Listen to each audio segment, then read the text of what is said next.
29. We do have a 99 agenda item meeting, so we'll get right to it. We'll call to order the full city council meeting for August 4th, 2020. The clerk will call the roll to record attendance. I am here. Here.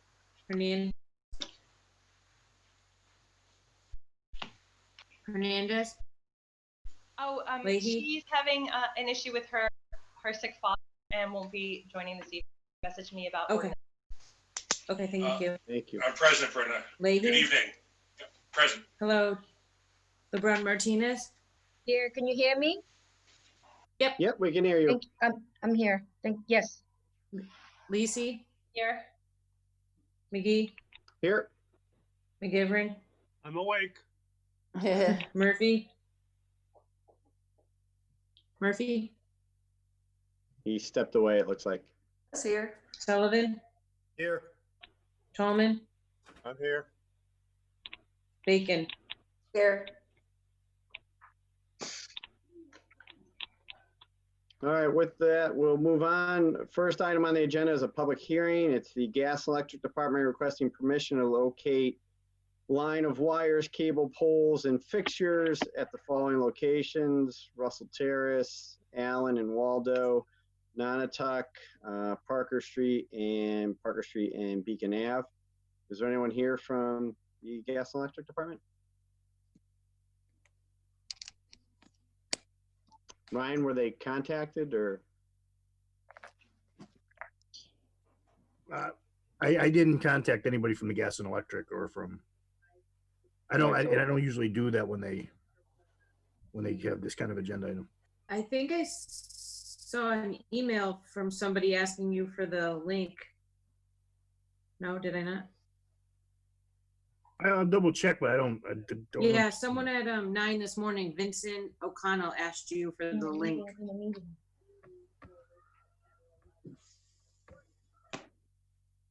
All right, we'll have to follow up with them. Let me just double check with that. All right, so we'll move on to public comment. At current, I don't have anyone for public comment. Is there anyone in the waiting room, Ryan?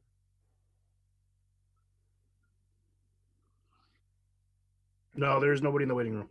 Okay. So next would be communications. 5A is from the mayor. It's a letter appointing Lane Busby of 90 Brookline Ave to replace Libby Hernandez for a 2-year term, which will expire June 30th, 2022. So I'd assume that would go to public service. Public service. All those in favor? Aye. All opposed? 5B is the minutes of the budget meeting. Make a motion to receive. Receive. All those in favor? Aye. All opposed? 5C is from Mike McManus from DPW. It's a City Hall update. Be received. Motion is to receive. Copy to DGR, please. And a copy to DGNR. All those in favor? Aye. All opposed? D Items is number the D, E, and as a package. rules take up D and E as a package. Second. All those in favor? All Aye. opposed? D is the Fire Commission meeting minutes for May 21st, 2020, and then Park and Rec, October 24th, 2019. Motion is to receive. Second. All those in favor? Aye. All opposed? All right. 5F, from the Massachusetts Clean Water Trust, request for public comment. I'll get to that. Receive and send to public safety. Public comment period for implementing the Water Infrastructure Transfer Act. So to public safety, what's the request? Second. All those in favor? Aye. All opposed? G is from Michael J. Kane, trustee, for the zone change petition. You say receive and send to ordinance. Second. And if I may, under discussion, Go ahead. Counselor, Go ahead. So this is a protest petition to a zone change petition that we received and reviewed in ordinance. However, it didn't make it onto the agenda this evening. And so the neighbors who requested the zone change petition originally would like it to not come up tonight because they were not able to see that it was going to be up for discussion, and they weren't able to organize themselves for public comment. All right, so We'll take it up we'll pull them both from committee at the next council meeting, or it could wind up on the agenda for the next meeting. all right, so this is to ordinance. All those in favor? Aye. All those opposed? Mr. President, I have my hand raised. I'm sorry, Councilor Bartley, I didn't see you. Go ahead. I didn't see you. Okay. Yeah, I'm not understanding this, Mr. President. Why is this is voted? This is voted to recommend to deny. So why is it? Why are we just passing the buck? Why is this not on the agenda tonight? How did that happen? And second of all, the chair lady closed the public hearing, Mr. President, in pretty short order. But the petitioner got their chances to speak in February. So I'm unclear as to why they need yet another bite at the apple on this. There's no other bite at the apple. Hold on. Councilor Bartley has the floor, please.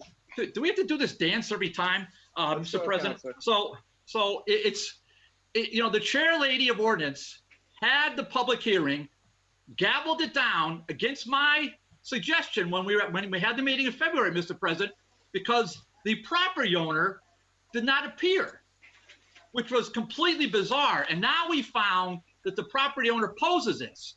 Of course, this parcel abuts Reservation Road.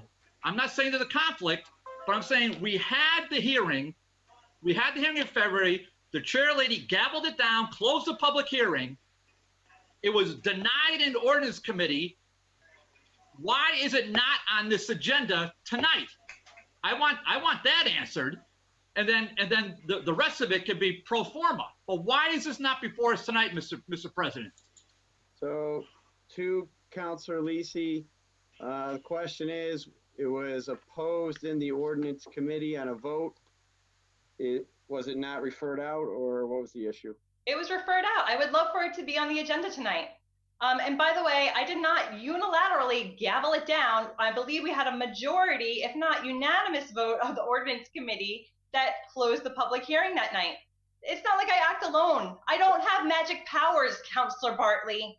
I would love for this item to be on the agenda tonight, but I'm sorry, we have a clerical error from someone who you love to, like, you know, tell that we need to give raises to over and over again.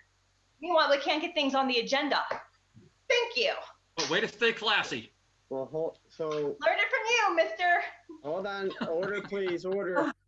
So, was this just a mistake that it wasn't put on the agenda? Is that what we're It's a saying? clerical error, as there are very often. All right. So, with that, there was the answer. Let's go, people. It's gonna be a long night. Let's go on stuff. Unbelievable. So, Mr. President, Councilor Bacon. thank you. Normally, a situation like this, which has happened occasionally over the years that I've been on the council, if something doesn't get on the agenda when the committee's acted on it, we simply make a motion, which I am offering, that we take it out of the committee and move it at the city council. It was published, it was voted, and normally we just pull it out of the jacket if there's sort of an oversight, and then we just take the action on it. I mean, at this point, if we keep waiting and waiting, we're going to run the clock out anyway on the whole matter. So I think it would be prudent of us to take it out of the jacket and act on it tonight. So I'll second that. All right, so the Under motion, discussion. hold on. So the motion is to remove from committee the order dealing with the zone change or petition for 439 Northampton Street. Ryan, do you Can I have comment that? on that before we vote? Yeah, hold on. Let's just make sure we have everything in order. Ryan, do you have it? What are you asking me, Todd? It would be the property or the petition for a zone change at 439 Northampton Street. And you're asking me if I have the actual application? Well, no, do you have what was voted on in committee? Yes, it was voted to be denied 3-2. All right, so 3-2, but you have the order with you. I do not have it. I gave it to Brenna this today. Okay. All right, so You we have, do you have have it, Tom. You Okay. have it. Okay. I have a bin up here. I'm not gonna lie to everyone. I have a bin of paper. It's actually as tall as me.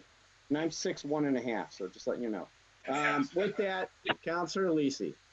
Thank you. Right, this is normally what we would do in terms of pulling it from committee and being able to vote on it. However, those are normally our orders that we file and not citizens' petitions. So the citizens contacted multiple departments as well as myself asking where their agenda item is. And we had to run around last minute today trying to figure out where it was on the agenda. And then they respectfully requested that this not go to a vote tonight because they would like to speak on it and they don't have all the neighbors present that they wanted to have be able to comment on it. It's their petition. It's not an order that I filed. It is not an order that anyone on this body filed. It's a citizen's petition. So in the ordinance meeting, did they have a chance to speak at that time Yes. when it was voted 3-2? Yes. Not at that meeting, but there was a public hearing process. So there was a public hearing for it. Okay. And tonight, this was posted. This allowed everyone to It speak wasn't posted. tonight. That's the issue. It was not posted. That's the issue. Okay. Well, there is a motion on the floor to remove from committee that was seconded. That's procedure. So you'll need 9 votes to remove it from committee. All those in favor? Aye. Aye. All those opposed? No. I would say the ayes have it. I only heard 1 no. Show of hands. Well, we can do show of hands. Show of hands if you vote to remove from committee. Put your hand up by the screen so I can count. 1, 2, Graney's hand is up. 4, 5, 6, My- 7. My hand is up, but I have a question. Okay, so first that would be 9. Councilor LeBron Martinez, what your question? Okay. So there was a hearing already, a public hearing held. That's what I just got confirmed. So tonight, the reason would have been, they only would have had a chance just to have public comments, not a hearing, correct? Right. Correct. So, So it's just public comment. okay. All right, so with that, what is before us is a request for a zone change at 439 Northampton Street. The vote from the committee was 3-2 to deny that, based on what I heard. Is there a report from the committee on the matter? You have the 9 votes? I'm sorry, I missed that. Yeah, I did. From what I counted, yeah. 1, 2, 3, 4, 5, 6, 7, 8. Yeah, I had 9, unless I miscounted. You count Mr. Graney? I I voted. did. I count Mr. Graney. Yeah, Let's thank move you. on. Let's continue. We have a long meeting. Councilor McGivern. President, are we taking this up before public comment? No, public comment is passed because no one, I asked, no one signed up. I know, but this was not on the, when it was passed, nobody signed up, and this was not on the agenda. Now it's on the agenda. I think we should revisit public comment. All right, is there anyone we can, motion is, if there's a motion, we can go back to public comment. It was in the beginning. 4A, motions go back to public comment. All those in favor? Aye. All Aye. opposed? No. Is there anyone here for public comment? Ryan? Brian, there's people checking in. We still don't have anybody in the waiting room. Okay. Councilor McGivern, does that answer? Thank you, Mr. President. Okay. So with that, we're back to the original, which is from the ordinance committee, a vote of 3-2 on a zone change. Is there any update for that or any committee report? I mean, are we dealing with this item from committee? I guess, okay. So The committee heard the petitioners and the neighborhood around the parcel in question. Currently it's zone BH. There hasn't been a business on that property for over 70 years, and it's a largely single family residential area. In fact, the BH district is an anomaly. It's currently a spot zone in a you know, our 1A neighborhood. And there were a dozen or so petitioners from the neighborhood who wanted to change it to R2, thinking that there have been a number of two-family homes going up adjacent to the parcel, and that that would still be, I guess, in step with the rest of the neighborhood. It was a public hearing process. The neighbors came out. The planning board also had a public hearing on this. They reviewed it, and they motioned, or they recommended that the zone change for R2 be denied. They also said that the zone change, that they would prefer a different zone change, that BH is not the proper zone for that area, but they felt that R2 also was not the proper zone, and thought that the property owners could work out a change in the zoning amongst themselves, and that the landowner themselves could come forward with a new proposal. This was voted in committee. It's one of those issues that was, you know, a vote to approve the planning board recommendation to deny, and it was a 3-2 vote to essentially deny the zone change. Okay, any further, Councilor Bacon, I see your hand up. Oh, I'm all set, thank you. Okay. Councilor Bartley. Yeah, I make a motion to receive and adopt the committee report and deny the petition. Second. So motion is to receive and adopt the committee report, which is to deny. It was seconded. Any further discussion? I would say we should also take out of committee now the order that we just received, or reconsider the order that we just, the communication that we just received. So moved. I believe that brings the vote to approve to a supra majority, which would be 9 votes of the city council. 10. So here, 5G is motion is to take it back out of ordinance and take it back up. It was from the Michael J. Kane trustee, which is a protest against the zone change petition. So that's back on the table. All those in favor? Aye.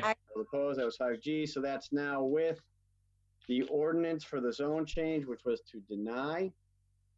So we have both. So the motion is to recommend is to adopt the committee report, which is to deny. We'll have the clerk call the roll. Mr. President. So, yep. Councilor McGivern, up, your hands up, yes. Just procedural. This is a zone change, and I don't think we can just vote to deny. I think we have to go through the steps of the motions and go on record with reasons for denial and be able to back those reasons up. There were a number of things that happened at the public hearing in the ordinance committee when we found out at the very end that the owner of the property was not notified, and when lawyers weighed in, there was lawyers for the petitioners themselves that weighed in the chat room after the public hearing was closed. And I feel very uncomfortable the way this has played out. I know how I'm going to vote, and I know all the information got out, but there were some procedural issues that I think we really should step back and take a look at with the law departments. But right now, I know we can't just vote to deny. You need to give reasons to deny. You need to go through the motions of the 3 steps. I believe, and we can clarify it, Councilor McGivern. I do believe Councilor Leasing pointed out that the planning board voted no because it was the wrong zone request. That's also kind of what was voted out of committee, that the parties would go back and, in essence, get back better communication to the owner as well, because they weren't given notice. It's not the correct zone to fit the proper area, and it's not the procedure in which to do this. I mean, if you want to add any more reasons why, I'd be more than happy to add it to the record. Well, the procedure is correct. I mean, the state statute under, I think it's 48, allows for. No, I'm not saying that, Counselor. I'm saying that the owner was not given proper notice. We have a record of notice going out to the property owner at their proper address. So I mean, Yeah, we do. Yep. We have a record of that. Okay. I mean, the petitioner may have missed it. I'm sorry, the landowner may have missed it in their mail, but we have a record of sending it out. Okay. Any other reasons why, Councilor McGivern, you want to add to the record, or? What I'm saying is it needs to be part of the motion, not just on the record. Okay. So motion to pass the first reading. Motion is to pass the first reading. It was seconded. Under discussion, Councilor Leasing.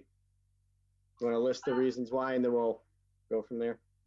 I don't have any reasons why. I mean, I'm very much in support of this zone change. I think it serves the vision of the city.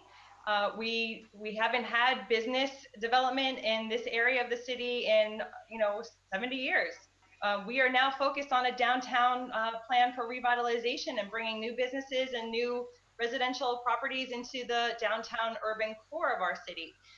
That's what this city was built for. And I think that's what many of us in the city are working towards. And to say that we want more dense housing in this part of the city, it's just out of step with what the city, needs are. So somebody else would have to make a comment. I can't make those comments tonight. Mr. President, point of order. Councilor Bacon. As a point of order, the counselor needs to be giving the committee report. I gave a committee report. She's giving a minority report. Thank you. Right. So the committee report was what was stated earlier by Councilor Leasing, that the planning board voted to deny. That was sent over to the ordinance committee with regards to the BH to R2 zone. There was a feeling that the R2 zone was also not correct for the parcel at hand. And there was a request in order for both parties to work on considering what a proper zone would be with that area and to come back and file that at a different time. Did I miss anything else with regards to that? Ordinance then took it up and voted 3-2 to also deny the request for the zone change from BH to R2. Anything further? No, hearing none. Motion was to pass the first reading. All those in favor? Mr. President, I think the Ward 6 councilor is waving his hand. Do you want to recognize him? I didn't see any blue hands, so sorry, Councilor Anderson Burgos. Yeah, I'm so sorry. I can't find the hand on here. I don't know why. Oh, sorry, I was looking for the blue hands and stuff. All right, go. Yeah. Sorry. I guess my question is, if there hasn't been any development in that area for over 70 years, I think, we owe it to the residents that live in that area to find out why there hasn't been any development at all. I mean, is it because the location, what type of land, so on and so forth? And if there hasn't been a zone change, why change it now? There's so many questions. I think this needs a real thorough look through before we vote or anything on it. That's what the public Just hearing was. I'm sorry. I'm sorry. Did you say something? I didn't say anything. No, I know. I heard somebody say that's what the public hearing was for. I said we had a public hearing. Well, apparently this is still rolling, and I'd like to get a result that's gonna make everybody happy. Anyone further? Mr. President, Yeah, Councilor Graney. no matter what we do, we're not going to make everybody happy. Amen. All right, so motion, Councilor Bartley. Yeah, Mr. President, I'll just say from my part why I oppose this. I'm not speaking for anybody but myself. So this is a extraordinary measure that's allowed in the Mass General laws that gives power to abutters to change the zone of a property that they do not own. That would be like if I live next to, let's just take the Ward 6 councilor, for example. If I live next to him, and if I got 10 of my neighbors to petition this body to change Juan's zoning of his house from a residential to some kind of other zoning, I could file that petition and we would have a hearing on it. I'm going to suggest that to my friend, the Ward 6 counselor, who lives in a property that he bought with his husband and happily ever after, that he may not want me as a neighbor, no matter how good-hearted I am, to change the zoning of a property that he owns. That, in fact, is what is happening here. I believe that the abutters are well-intentioned, and I'm not saying it's any malfeasance or nefarious considerations, but it's a matter of fairness, Mr. President, that when somebody owns a property that they bought and paid for in good faith and is private property, Mr. President, and now the abutters are using an extraordinary measure that is allowed in mass law to change a zoning, and the property owner opposes that, I just think it's a matter of fairness and as a good conscience, I, as an elected member of this body, would never support such a petition. The way the hearing was run is a totally separate matter. I didn't like the fact that the owner, though the owner had noticed, and I believe that was true, and I think the owner of the property dropped the ball, but ever so slightly. But you know, we're all busy. But the owner, that public hearing was closed that night in City Council at the planning level, Mr. President. Fortunately, cooler has prevailed at the planning board, and they kept that public hearing open. Consequently, the owners had a chance to do what? What all of us in good government support. They had a chance to be heard. The owners of the private property, Mr. President, had a chance to come before a public body represented by a council, and a council of distinction, by the way, a Holyoke attorney of distinction, represented, and that planning board voted 3-2 to deny the petition. That recommendation went to the ordinance committee, and the ordinance committee, by a 3-2 vote, supported the planning board's recommendation. The two in the minority were the Ward 6 counselor and the ordinance chair. The other 3 members of the ordinance committee voted to support the planning board's recommendation. Again, this is a unbelievable provision in state law that is used, and I think we all got the email from the attorney for the property owners. In his 42 years of practicing, this is his practice area, zoning and regulatory and land use, he'd never once seen it. And now, if we go the way of what the ordinance chair wanted, we would change a zone of a private property owner, which would be, I mean, I can't believe this body would vote that way, but we would also open this city up to probably lengthy and expensive litigation. I'm just going to suggest, and to my friend, the finance chair, and to the president, my friend, I hope that those are sufficient reasons that I have now put on the public record to support the majority position of A, the planning board, and most importantly, B, the ordinance committee. And it's my hope that this full body will take that into consideration and deny this petition. Thank you, Mr. President. Mr. President? Yeah, hold on. Councilor Graney will be next. Councilor Leasing, then Councilor Graney. Thank you. I just want to make a really, simple statement here. And Mass General Law allows for this provision. This city council and the ordinance committee, in at least the dozen years that I've been on the council, has seen numerous citizens petitions. They often don't pass because the MGL, in the same way that affords 10 or more residents, not even abutters, residents to petition for a zone change, they provide the check, if you will, that creates the protest petition, which was submitted to raise the bar for the zone change to a supra majority.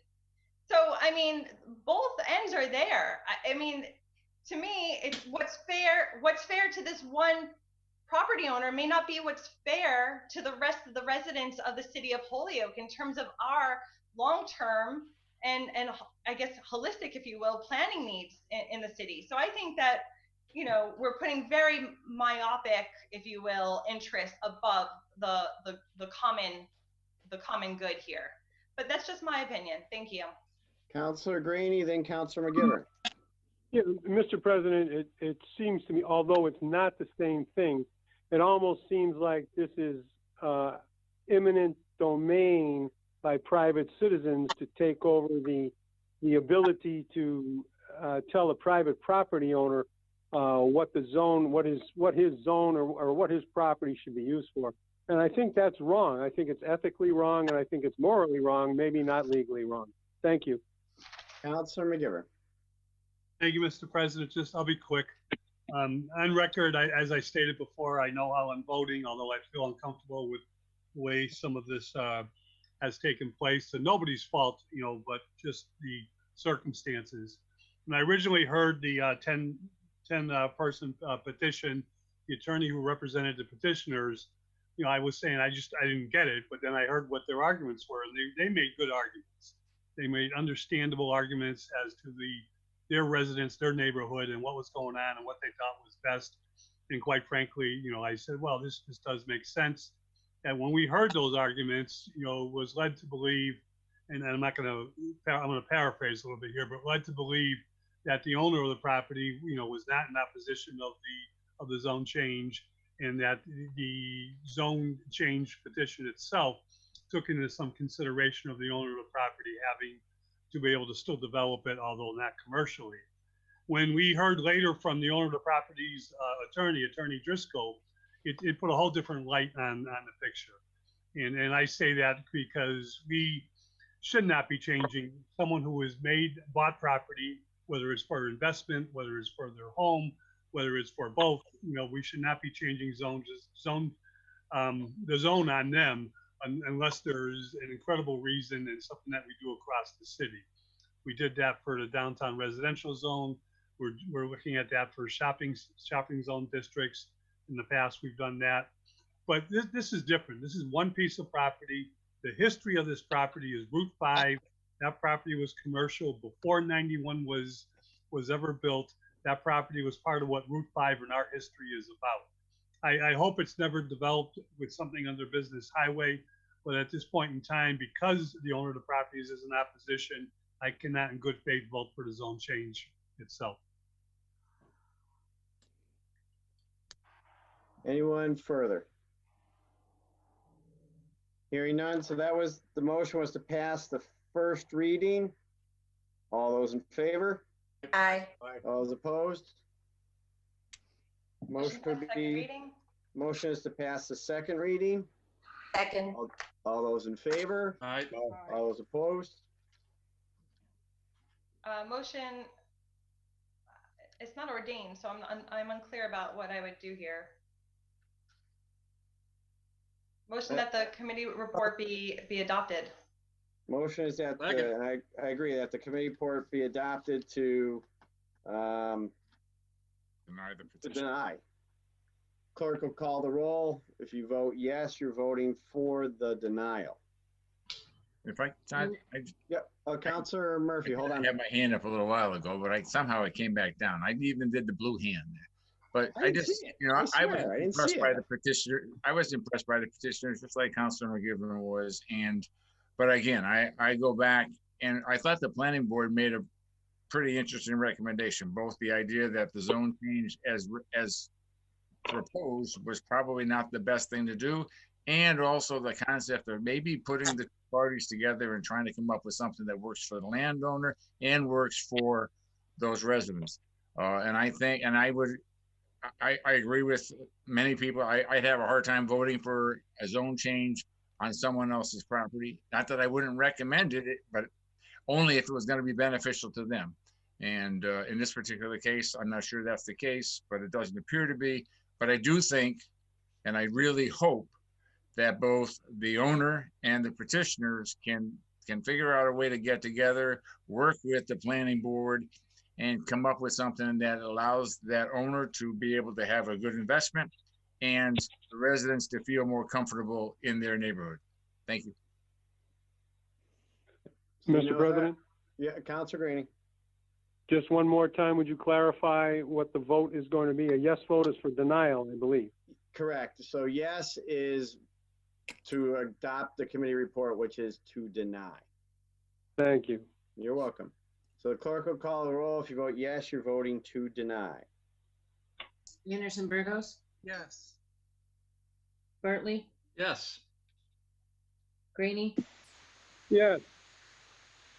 Leahy, Yes. LeBron Martinez, Yes. Leasing, No. McGee, Yes. McGivern, Yes. Murphy, Yes.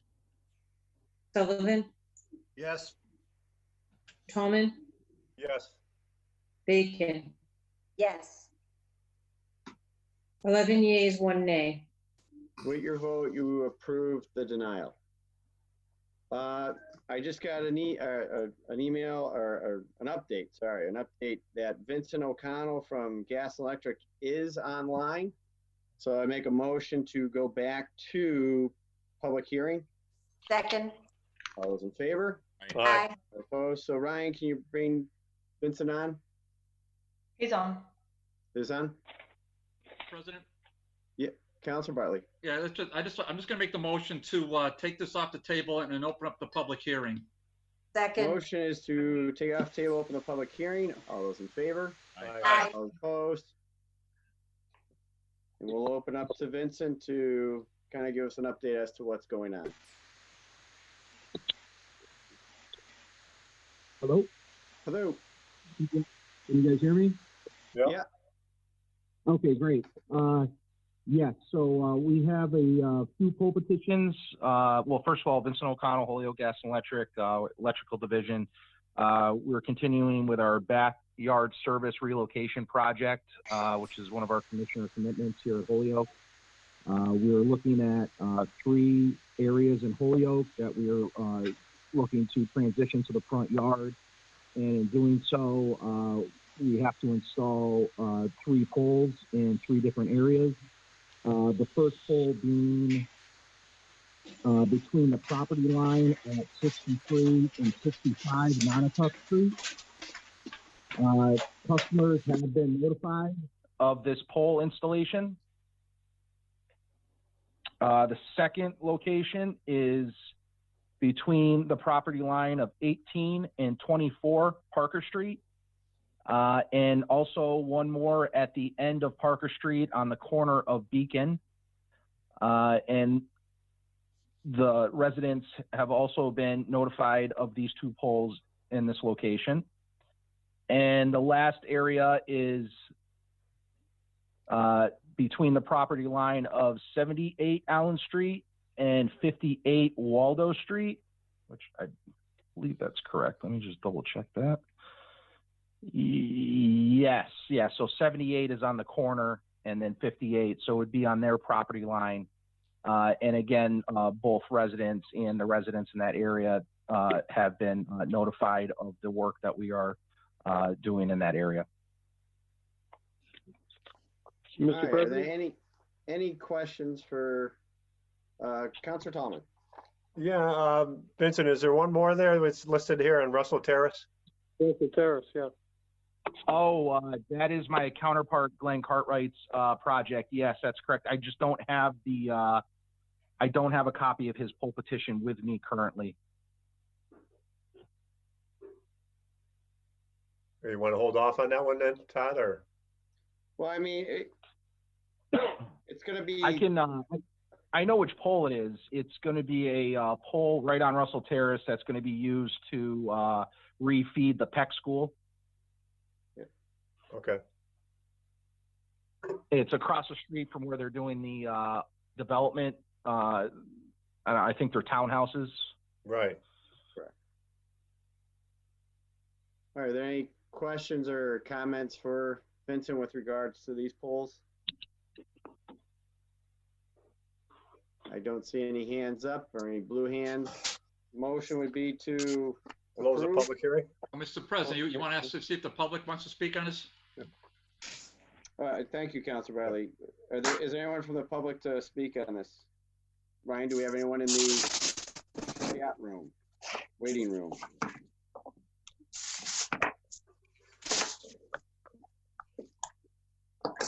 Ryan? Did we lose Ryan? Mic's off, I guess. Looks like it's off. Oh, try and contact me. And Mr. President, are there any department heads that want to speak on this? That's generally what we do in a public hearing anyhow, so I had enough of them last week, so I studied up on it. I'm just trying to get a hold of Ryan. I'm right here, Ted. Oh, is there anyone in the waiting room? No, we don't have anybody in the waiting room. All right. Any department heads with regards to the public hearing on the polls?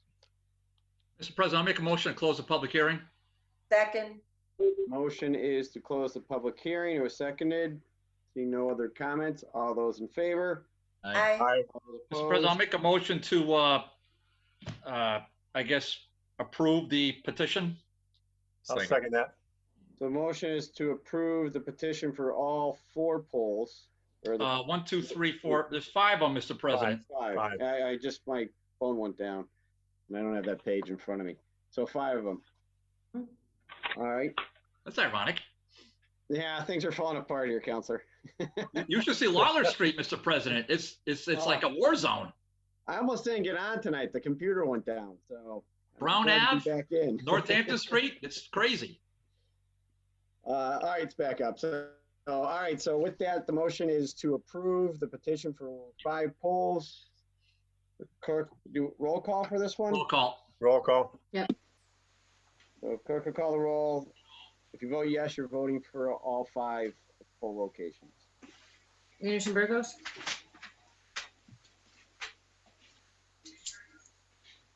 Maybe you stepped away. Remember to unmute with the roll calls. Hartley, Yes.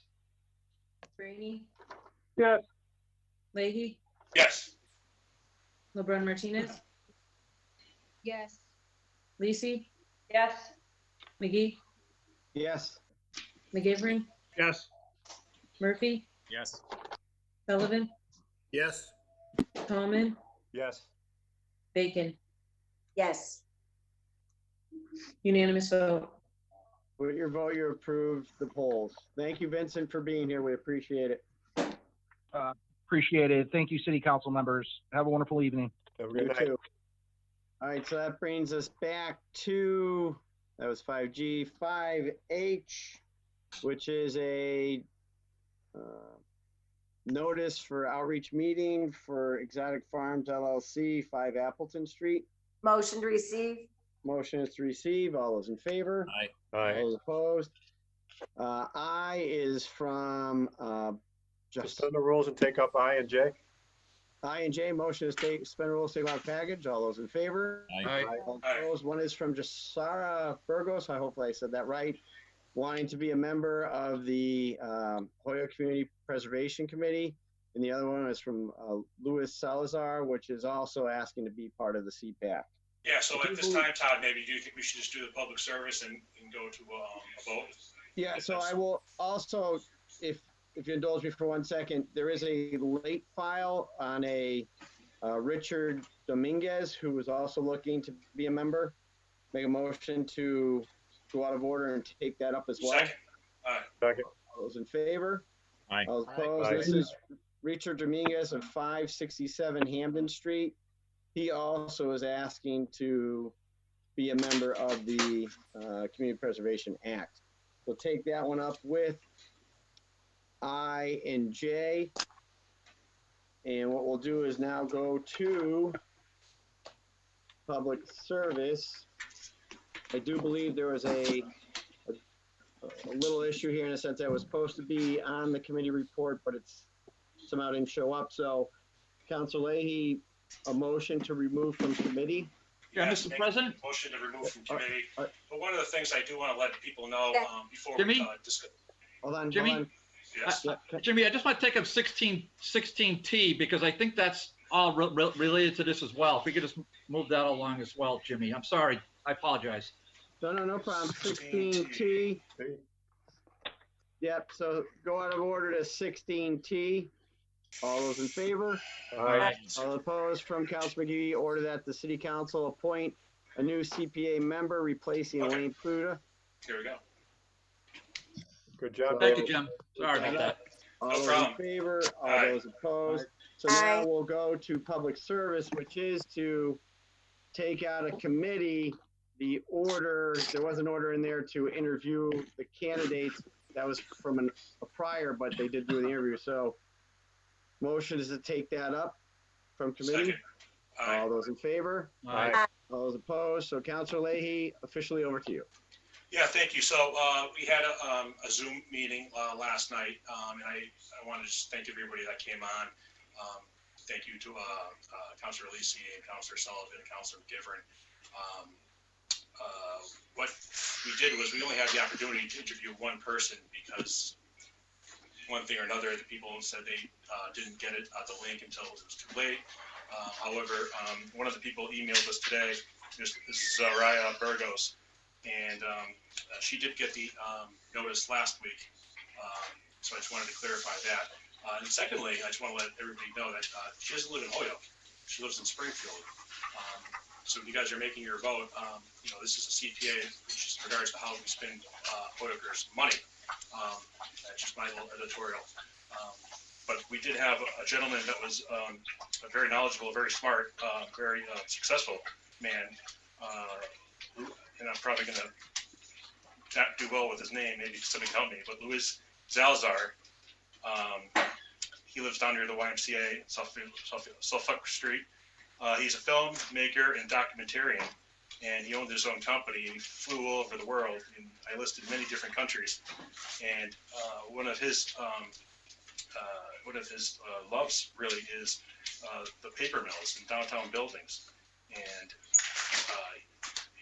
he just talked about integrating public space with, you know, our historic, you know, there's so many different historic things in the city, but we cannot forget about the new things too that are happening. So he talked about, you know, bridging the gap between the historic part of the Holyoke and the new things happening in Holyoke.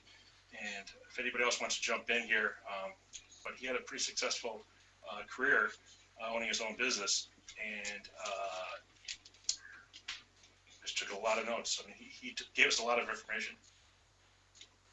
And Rebecca, actually, Councilor Leasing had a good question. I wrote down. Take it away.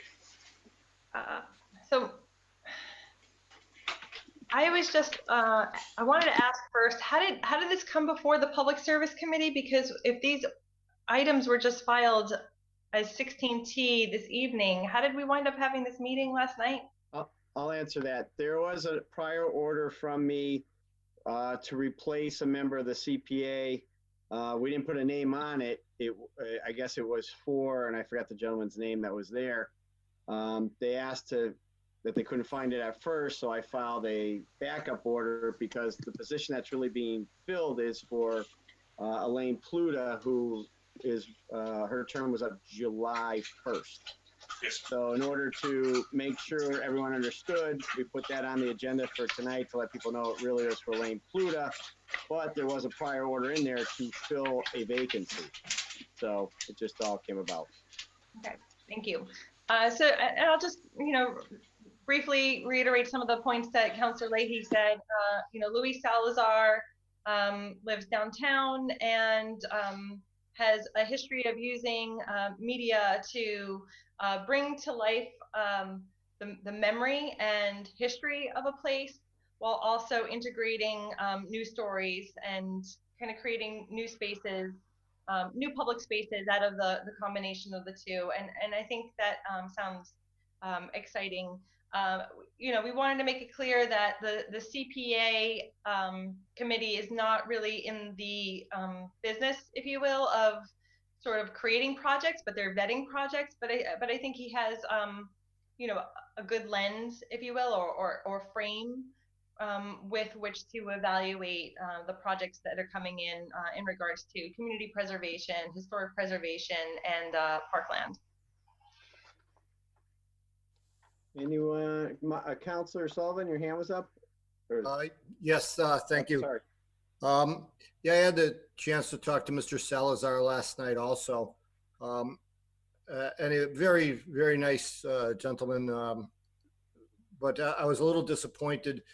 He's very interested in the paper mill history and stuff, but he was very thin on any knowledge of any ongoing projects and continuing CPA approved ones we had before, like the Armory, train station, things like that. Tonight, I'm going to be supporting Mr. Dominguez, and the reasons are, number one, he is a lifelong resident of Holyoke. He went to the Holyoke schools. He graduated from AIC. He works extensively with youth throughout the city in sports programs. And we've got a very strong background of people as far as the history of Holyoke and historic buildings, historic projects. But his strength is in the area of our parks, our open spaces, the programs we need for our kids, the things we run at places like the YMCA, the Boys Club. And he's a Ward 4 resident. So I really fully support Rick Dominguez in this position. Anyone further? So Todd, do we have one opening or two? One opening, that is for Elaine Pluta, who is retiring. Her term ends July 1st, and she asked not to do it again. She's going to take a step back from this committee. And Todd, in the future, I think we might want to do what we do on the zoning board and bring in associate members as well. So when somebody does decide to step down or doesn't get reappointed, we would have a person to backfill that position. Yeah, this one, just give everyone a heads up, is she gave me a heads up a long time ago, and that's why I filed the original order to fill the seat, but it wasn't coming up for a while. And then with COVID hitting, things kind of got lost in the shuffle. We did the budget, and then she reached out again and said, just a reminder, my term's ending July. And I said, thank you very much, Elaine, as always. She was awesome. And so that's why Councilor Leahy took it up in committee to, fill the seat. And also one issue that did pop up, we did have two people apply, and then they withdrew because of the time frame. With that, I heard Councilor Graney. Did you have a question? Yes, Mr. President. I am also supporting Mr. Dominguez for this position. He is a lifelong Holyoke resident. His resume is extremely impressive, and he's a Holyoke public school graduate. And I think that's what we need to further the CPA. I think that this is the type of individual who wants to make a long-term commitment to the community. And I think he's a very worthy candidate, and I think he will do a wonderful job on the CPA. Thank you. Councilor Bartley. Yeah, thank you. I just want to, I'm going to make a motion in a second to go to the first ballot, but I just want to express my appreciation to Jim, because when he's run these meetings before, he does it in really a unique way. I think that it really should be emulated, really kind of have a roundtable discussion. So I appreciate the way he does that. The motion, when we go to first ballot, it's my hope that we can, the motion can be as follows. I don't think it'd be out of order, Mr. President, because we already have, associate members of that committee. We've had them in the past, and I don't know if that's been filled, but we approved that in ordinance. So when whoever comes out with the 7 votes, that the runner-up would be the automatic associate member of the committee, Mr. Since there's only 2 candidates, maybe I'm wrong. I thought there were 2 candidates, but whoever comes in second, Mr. President, I hope can be the or whatever the candidates that don't make it. Maybe let me see if I can spit it out. The candidates that don't get the 7 votes, perhaps whether it's 1 or 2, I can't remember how many are on the ballot, but they could automatically become associate members of the PA. While they wouldn't necessarily have voting rights immediately, when the way we did the ordinance amendment, Mr. President, we said that when there's an absence, that they'll be able to step into the shoes of a voting member. So that's in place in ordinance for CPA committee, Mr. President. That is correct. Councilor Bacon. Thank you, Mr. President. I do think the candidates should be limited to those who live in Holyoke. Thank you. Councilor McGivern.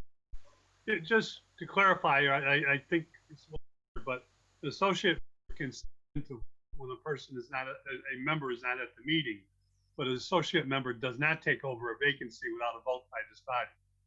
That is correct. That's right, Joe. Okay. And that's what Counselor Bartley said. Thank you. Correct.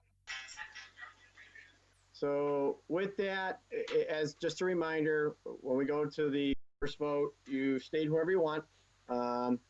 First person to get 7, in essence, is appointed. If not, we can go to a second vote, so on and so forth. Any Motion questions goes on first that? ballot. Second. Nope. Second. The motions go to the first ballot. It was seconded. The clerk will call a roll. Please state the name of the person you would like to fill the position. Prior to the roll call, let me just thank Elaine Pluta and all the members, especially Mike Sullivan, but Elaine Pluta, because she is leaving, thank you very much on the record for all you've done for this committee and the time that you've given to it. We truly appreciate it, and we wish you all the best. So with that, to the roll call, and state your vote. Anderson Burgos, Louise Zalzar. Bartley, Richard Dominguez. Graney, Richard Dominguez. Leahy, See Leahy? Leahy, yeah. Yes, Mr. Richard Dominguez. LeBron Martinez, Louise Zalzar. Leasing, Louise Salazar. McGee, Richard Dominguez, McGivern, Richard Dominguez. Murphy, Richard Dominguez. Sullivan, Richard Dominguez. Coleman, Louis Salazar. Bacon. Richard Dominguez.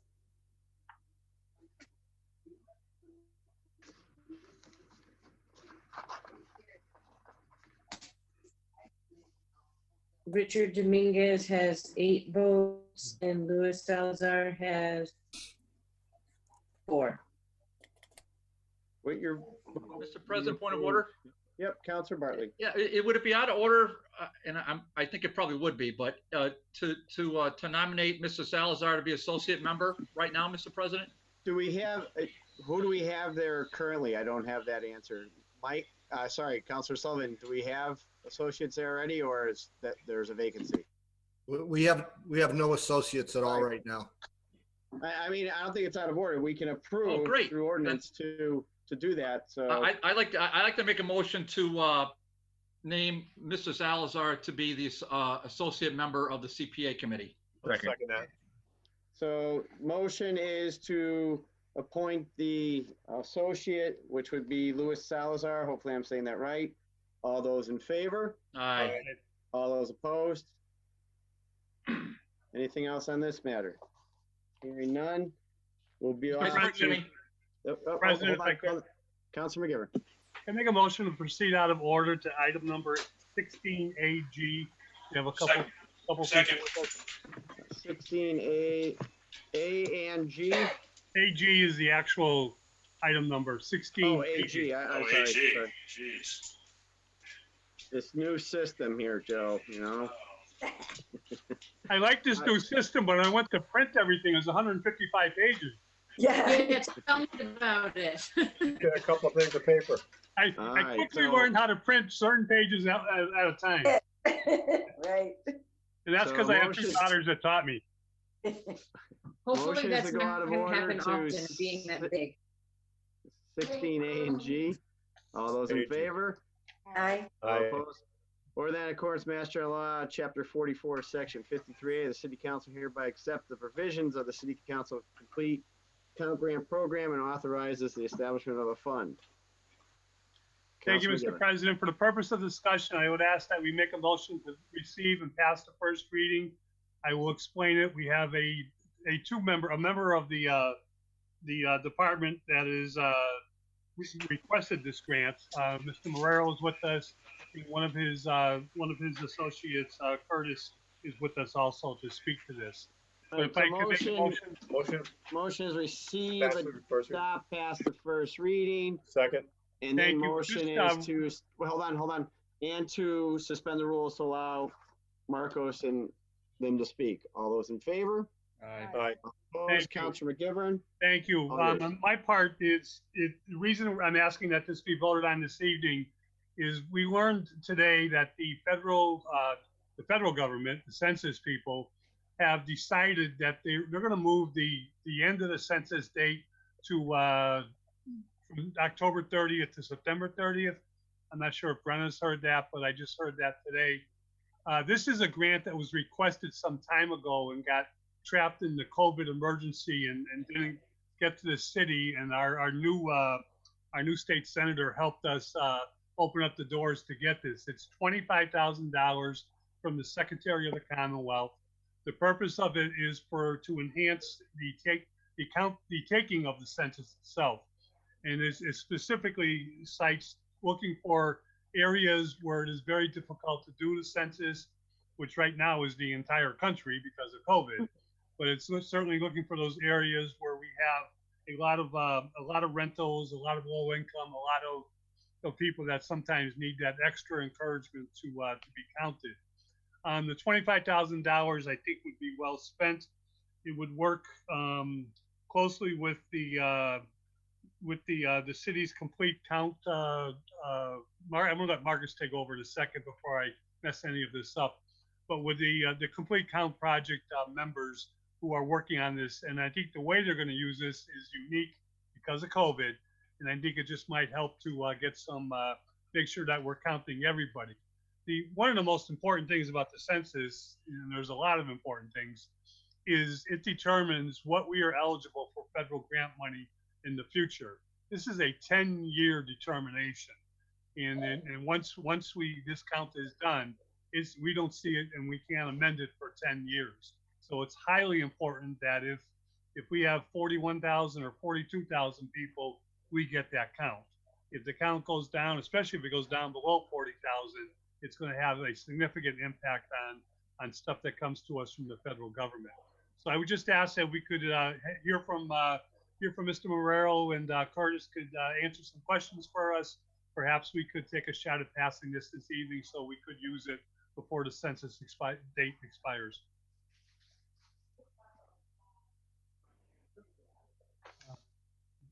Mr. President, do I have the floor? Can I speak? That was my fault. Yeah, Marcos, you're up. I was muted. Thank you, Councilor McGivern. Absolutely on point. As you know, it's a census year. It determines the next 10 years of funding for the community. We've been working closely with a complete count committee that also includes the Census Bureau. And this grant will be used in partnership with the Census Bureau. Essentially, our counts, particularly in wards 1, 2, and 4, the Secretary of the State has identified that is low. It's somewhere between 35 to 50% of the estimated. They want they gave us $25,000 so that we can bolster that. And so our plan, I'm joined here by Curtis Weeman from my office, who can respond to very specific questions on the plan and how it would be executed, is we want to, given COVID and that we don't have the capacity to go door to door, we also don't have much time, which is why we're taking up your valuable time here tonight to try to pass this, is we would do essentially kiosks at high traffic areas with staff that would be half staffed by the Census Bureau, half staffed by our partners paid for by this money, folks like Valley Opportunity Council, One Holyoke CDC, and other local organizations that we're working with. So part of the money would go to purchase personal protective equipment, masks, and the like, to make sure that no one's in harm's way, but also to pay for the time of the organization staffing those kiosks, which would be at the Lincoln Street Stop and Shop, the Save a Lot on South Street, Seatown, and the PBTA station, which have been identified. If there's any other feedback, we'd be happy to hear it. So essentially, that would be staffing pretty generously over the next 2 months. We were hoping that was going to be a little bit more, but just last night we learned that the Census Bureau is cutting the count time by 30 days. So we're really against the clock here. We literally have to get moving this week to try to get our counts as high as we can. So with that, if anyone has any questions, Curtis and I are available for any questions. Councilor Bartley. Yeah, thank you, Mr. President. What's the city match? And none. There's no match. Okay, and then, okay, thank you, Mr. Chermayak. You may have said that, Joe. I didn't hear you. So I think I forgot to say it. I had it in my notes. No, you probably. I just missed it. I apologize. Lincoln Street, Save-A-Lot, Seatown, PBT bus station. There's, unfortunately, Marcus, we don't have a Kmart shopping plaza anymore because that's now gone defunct, and that half of that building is vacant. But that was a very popular business. But there's still a lot of business along that strip mall on Northampton Street that gets a really significant population across all the city. So it's my hope that you'll have somebody stationed there. I think that's a heavily trafficked area. So I don't know how you're determining the locations, but that one I didn't hear you mention it, but it's my hope that you would have somebody there. And then, can you believe that guy's leaving me in Rhode Island? Ryan, can you please mute everyone? It's okay. That's right. And then, what are our hours going to be? When's it going to be staffed? How many people are going to be there? Give me some details on this. Sure. I mean, Curtis, you want to talk a little bit about the details? We have a draft ready, so maybe Curtis can talk about that. So the locations were identified from locations that fell within the 4 census tracts in which they identified as having low response rates to start, namely the census tracts 8114, 8115, 8116, and 8117, constituting Wards 1, the northern part of Ward 2, and Ward 4. The Office of the Secretary of the Commonwealth made it clear that they wanted to see outreach in those locations in particular to buttress the low relative response rate that we're seeing right now, which ranges from 35 to 50%. And this number has held steady in previous censuses until in-person enumeration takes place. Right now, for example, Ward 7 has about an 80% response rate, and of those, 80% of that 80% filled them out online. Whereas in Ward 1, you're seeing a 35% response rate, and of those, only 10% filled it out online. A lot of the folks who are looking to fill out in these locations are doing so in person, by mail, or with an in-person enumerator. And as such, we want to provide them a census question response center and local staff at those shopping centers in Wards 1, 2, and 4. However, other locations, I've checked with the Secretary of the Commonwealth's office. They'd be amenable to us altering some things and discussing with it. So I appreciate the suggestion, and it's something we'll keep you guys updated on as we actually roll these centers out. The hours, Curtis? So right now, and again, so these can be subject to change, but the drafted hours, let me pull them up. 1 second. Okay, so right now at the supermarkets that I proposed, which were Save-A-Lot on 209 South Street, Seatown at 13 Cabot Street, and Stop and Shop at 28 Lincoln Street, we were focusing on Saturdays and Sundays from 10 a.m. to 6 p.m. based on the peak traffic hours provided by the Institute of Traffic Engineers for 8 hours at those 2 locations over the course of 16 days from August 8th to September 27th. And then at the Picknelly Transportation Center at 163 Maple Street, we're looking to have staff there from on Monday and Friday, 12 noon to 4 p.m. Again, from 8:10 to 9:30. And Curtis, you're going to post that on, or have somebody post on the city website, and maybe send out that schedule to the counselors and the school committee person so we can sort of disseminate this? Yes. One thing that we're working on in terms of getting this plan pulled together is we submitted a provisional plan that included these dates and locations to the Secretary of the Commonwealth's office for their approval. And having granted it, we then said some of these things are subject to change based on, what we can get at each of these locations, So when we get a formalized location for some of these, I'll be certain to keep everybody informed. Okay, and then finally, the most obvious place to my mind would be the Holyoke Mall.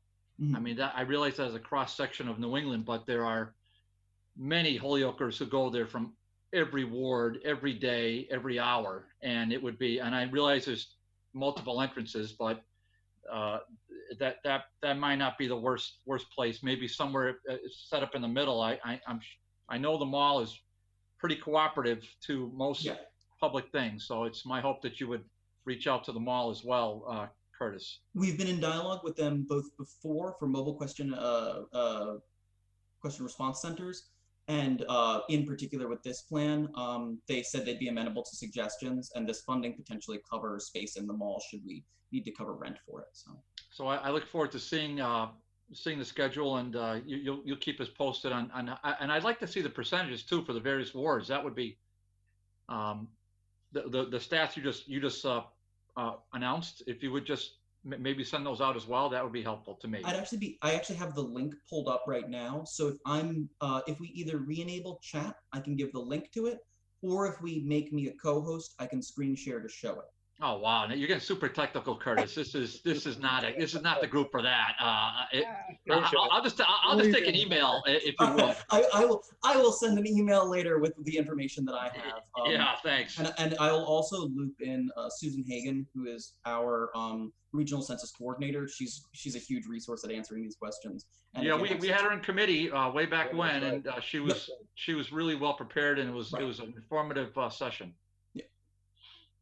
Councilor Tallman.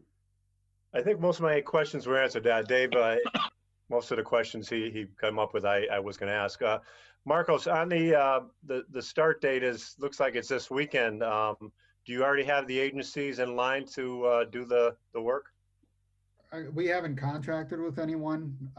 We've put this plan together with the agencies, VOC, One Holyoke, and others that Curtis has been working with directly, but no, we haven't contracted anyone because literally this grant came in. We got the award letter at 11:55 a.m. on Friday, and as Brenna confessed, I immediately forwarded and said, "Put it on the agenda. Put it on the agenda."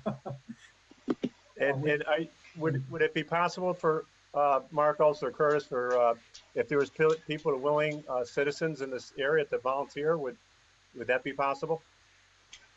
So, first of all, obviously, I would say yes, in as far as I have any authority to make decisions on that. What we're looking to do is we're potentially going to partner with One Holyoke CDC, who has hosted, in cooperation with the U.S. Census Bureau, past hiring fairs for local census staff.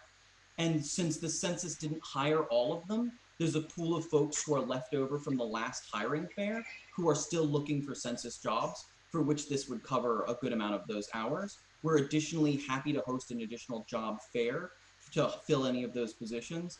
There are a total of 8 part-time positions, 2 at each of those locations for the hours that I mentioned. So a part-time position either being 16 hours over a weekend or 16 hours in the course of a week, or 20 hours in the course of a week. Right, I think that'd be great. And I know how important the census is, and I think we're all seeing it in the news and in the media on TV that this comes once every 10 years, and it's important to get an accurate count so we can get the benefits that our community rightly deserves. So I'm looking forward to seeing the outreach, how it works, and the numbers in the different wards come through, because any way we can get this out to our citizenry to make sure that they get counted is really important. So thank you so much for your work. Seeing no one else, motion, Councilor McGivern, was to pass the first reading. Correct. All those in favor? Aye. Aye. All those opposed? Motion to pass the second reading.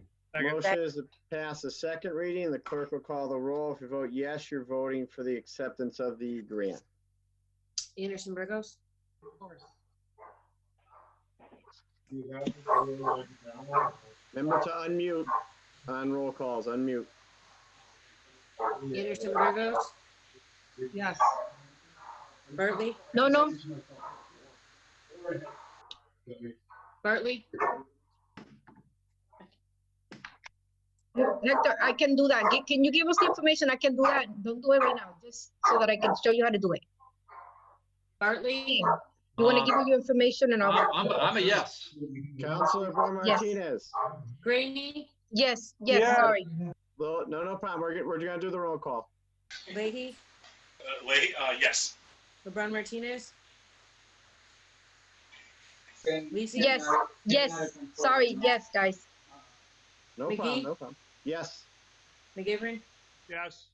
Murphy? Yes. Sullivan? Yes. Tolman? Yes. Bacon? Yes. Unanimous vote. With your vote, you approved the grant. That was 16AG. Councilor McGee? Councilor Leahy.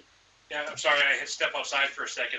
A man was coming in, he was looking at one of the telephone poles. He said it was kind of broken. And I said, geez, I recognize your voice. I'm not sure how I recognize your voice. He goes, are you watching the city council meeting? I was just on it. Maybe you heard me there. I go, yes. I just spoke to Victor, I think, or Vincent, rather. Vincent. Obviously, he didn't see because he didn't have video. Yeah, right. That's good. Thank you. Thank you, Counselor. Marcus. Thank you, Curtis. Thank you. Thank you very much, councilors. All right, have a good night. Is there anything else, Councilor McGivern, or back to? That's it for us. All right, back to Motion petitions. adjourned. Motion. Second. I'm not even gonna hear the motions. All right, so 16A, petitions. Petition from Thomas and Paul Lucchese for 19 pool tables, 1 billiard table at 151 Chestnut Street. This isn't a renewal. So, to committee? This is an addition? I looked at it, it just looked, I thought it would be a renewal, but it doesn't say renewal. I'm So pretty the sure it finance- is a renewal. That's a renewal. I'm pretty sure it is a renewal. Oh, okay. So if the renewal, The motion to pass it? Second. let me just grab it Motion again. approved. Get it again. There we go. All right, so.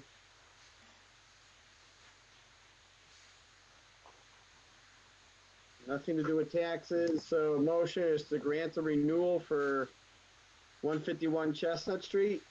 Second. All those in favor? Aye. All those opposed?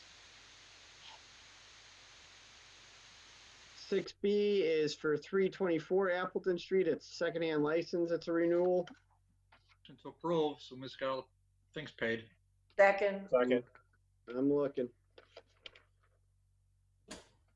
Doesn't require a roll call, Mr. President? For a renewal, we can. I don't remember doing them in the past, but we can. Thought we did. All right, hold on one second. Let me just check this one. Madam Clerk, is this a roll call? Not usually, but Okay, never mind. Oh, we can if you want. So for 16, I'm not really not that into it. I just, 16B, there's nothing to do with taxes. They're all current based on what I'm seeing on the report. So 16A and B would be motions to grant the renewal. so moved. Second. Está bien. Clerk will call the roll, and if you vote yes, you're granting the renewal. Yes. Bartley, Yes. Rainey, Yes. Leahy, Yes. LeBron Martinez, Yes. Leasing, McGee, Yes. McGivern, Yes. Murphy, Yes. Sullivan, Yes. Tolman, Yes. Bacon. Yes. 11 days. With your vote, you approved A and B. So C is a new secondhand license for 385 Main Street. Tuni, So that would be ¿qué pasó? Motion to receive and refer to DGR. motion is to send to DGNR. All those in favor? Aye. All those opposed? Okay. Mr. President, can we take 6D, E, G, H, and I as a package and ship them all off to ordinance, please? Second. D, E, F, and J. Well, I want to hold off on F for half a second, but at least so we can do D, E, G, H, and I as an igloo. All right. So motion to suspend rules, take up D, E, G, Yo lo- I H, and downloaded y I. yo solo envío. All those in favor? Aye. All opposed? D is a petition from Buddha Brothers for a special permit. E is for Abbey Property Management, new special permit for 40 Lyman Street. D was for 90 Sargent Street. G is Holyoke Community Development Corp. Zone change BL to DR 125 Sergeant Street. H is 1 Holyoke Community Development. Change from BL to DR 414 Maple Street. And 6I is another petition from the Buddha Brothers for special permit for 606 Main Street. All those to ordinance. If I could just, Councilor Murphy. yeah, I just want to thank our city clerk for helping the Buddha Brothers. Were trying to figure out how to get on the agenda, and I know Brenna was able to meet with them, or probably not meet with them, but was able to get it. So it was all late filed, and I think she did it on Thursday. And Brenna, I just want to thank you for helping them, and I know they were trying to figure out how to get it. You were able to handle it, so thank you. Oh, you're welcome. All right, so to ordinance. All those in favor? Aye. All opposed? Mr. President, this is a point of order on 6F, as in Frank. Yep. Mr. Croto and 83 Lower Westfield Road, this is not his debut on City Council. At some point in 2017, when I was on ordinance, he had at least 2 appearances, one of which he withdrew, but one of which I believe we passed, and we changed the zone. And so I see it's R1A on this agenda, but I'm pretty sure we rezoned it to BH. So I'm really unclear as to what we should do with this right now, because this is kind of a technical matter when it comes to zoning, and I don't want us to make a mistake that's going to cost him.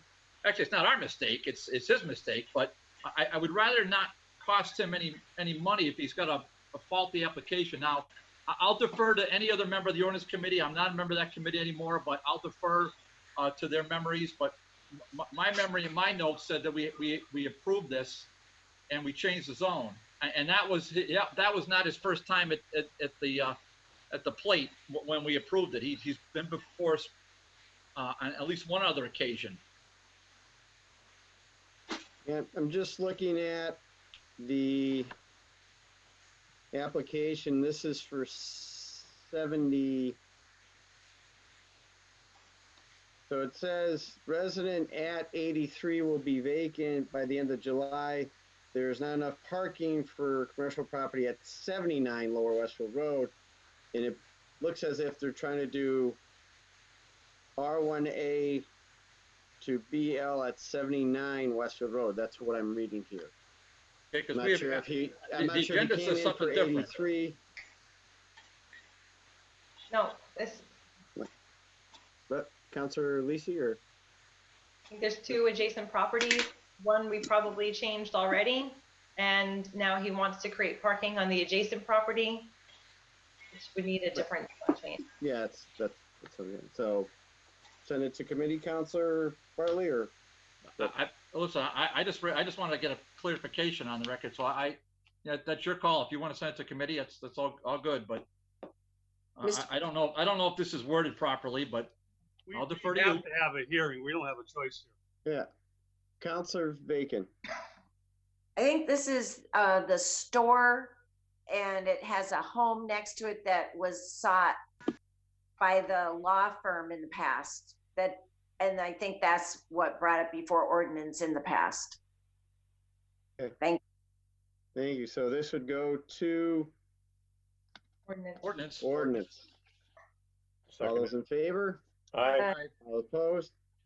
Mr. President, can we take 6J and K as a package, suspend the rules, and ship those both to DGR, please? Second. Motion is to suspend the rules, take up J and K as a package. All those in favor? All those opposed? 6J is a special permit for a new duplex at 102 Beach Street. And K is the Holyoke Community Charter School for a new special permit for long-term storage. Both to DGNR. All those in favor? All opposed? President's report, due to time and there being about 1,000 other items, we'll wait till September. Reports of committees. First one is ordinance. If you will, Mr. President, I'd like to suspend the necessary rules and take up items number 9A, B, E, and F as a package. Second. I won't argue with you. All right, so motion to suspend the rules, take up 9A, B, E, and F. All those in favor? Aye. All opposed? 9A is Committee on Ordinance was referred in order that the handicap sign placed at 550 South Summer Street be removed. She has moved. B is the Committee on Ordinance was referred in order that a handicap sign be removed from 3 Laurel Street. I recommend that also be adopted. E is Committee on Ordinance was referred in order that the handicap space at 266 Walnut Street be removed. That recommended to be adopted. And F, the Committee on Ordinance was referred in order that the following handicap parking ordinances be repealed and that the parking signs be removed. Once repealed, the tenants have no longer live at the building at 588 South Summer Street and 588 South Summer Street, and there's different numbers for the cards. Recommend that be approved as well. Councilor Leasing. Thank you. As a package, I motion that we pass the first reading for all of these items. Motion is to receive, adopt, pass the first reading. Under discussion. They're just handicap placards, and we're placing placards where the Commission on Disabilities has vetted and saw that they were needed, and then removing placards where people have moved and they're no longer needed. So they're just really simple amendments to our traffic ordinances. Seeing no one further, so motion is passed the first reading. All those in favor? Aye. All those opposed? Motion to pass the second reading. Motion is to pass the second reading. All those in favor? Aye. All those opposed? And motion that the passage be ordained. Motion is that the passage be ordained. The clerk will call the roll. If you vote yes, you're voting to adopt the removal of the signs for A, B, E, and F. Anderson Burgos, Yes. Bartley, Yes. Rainey, Yes. Leahy, Yes. LeBron Martinez, Yes. Lisi, Yes. McGee, Yes. McGivern, Yes. Murphy, Yes. Sullivan, Yes. Tolman, Yes. Bacon. Yes. Unanimous vote. With your vote, you approve those. Nine. Suspension of the rules, item C and D is a package.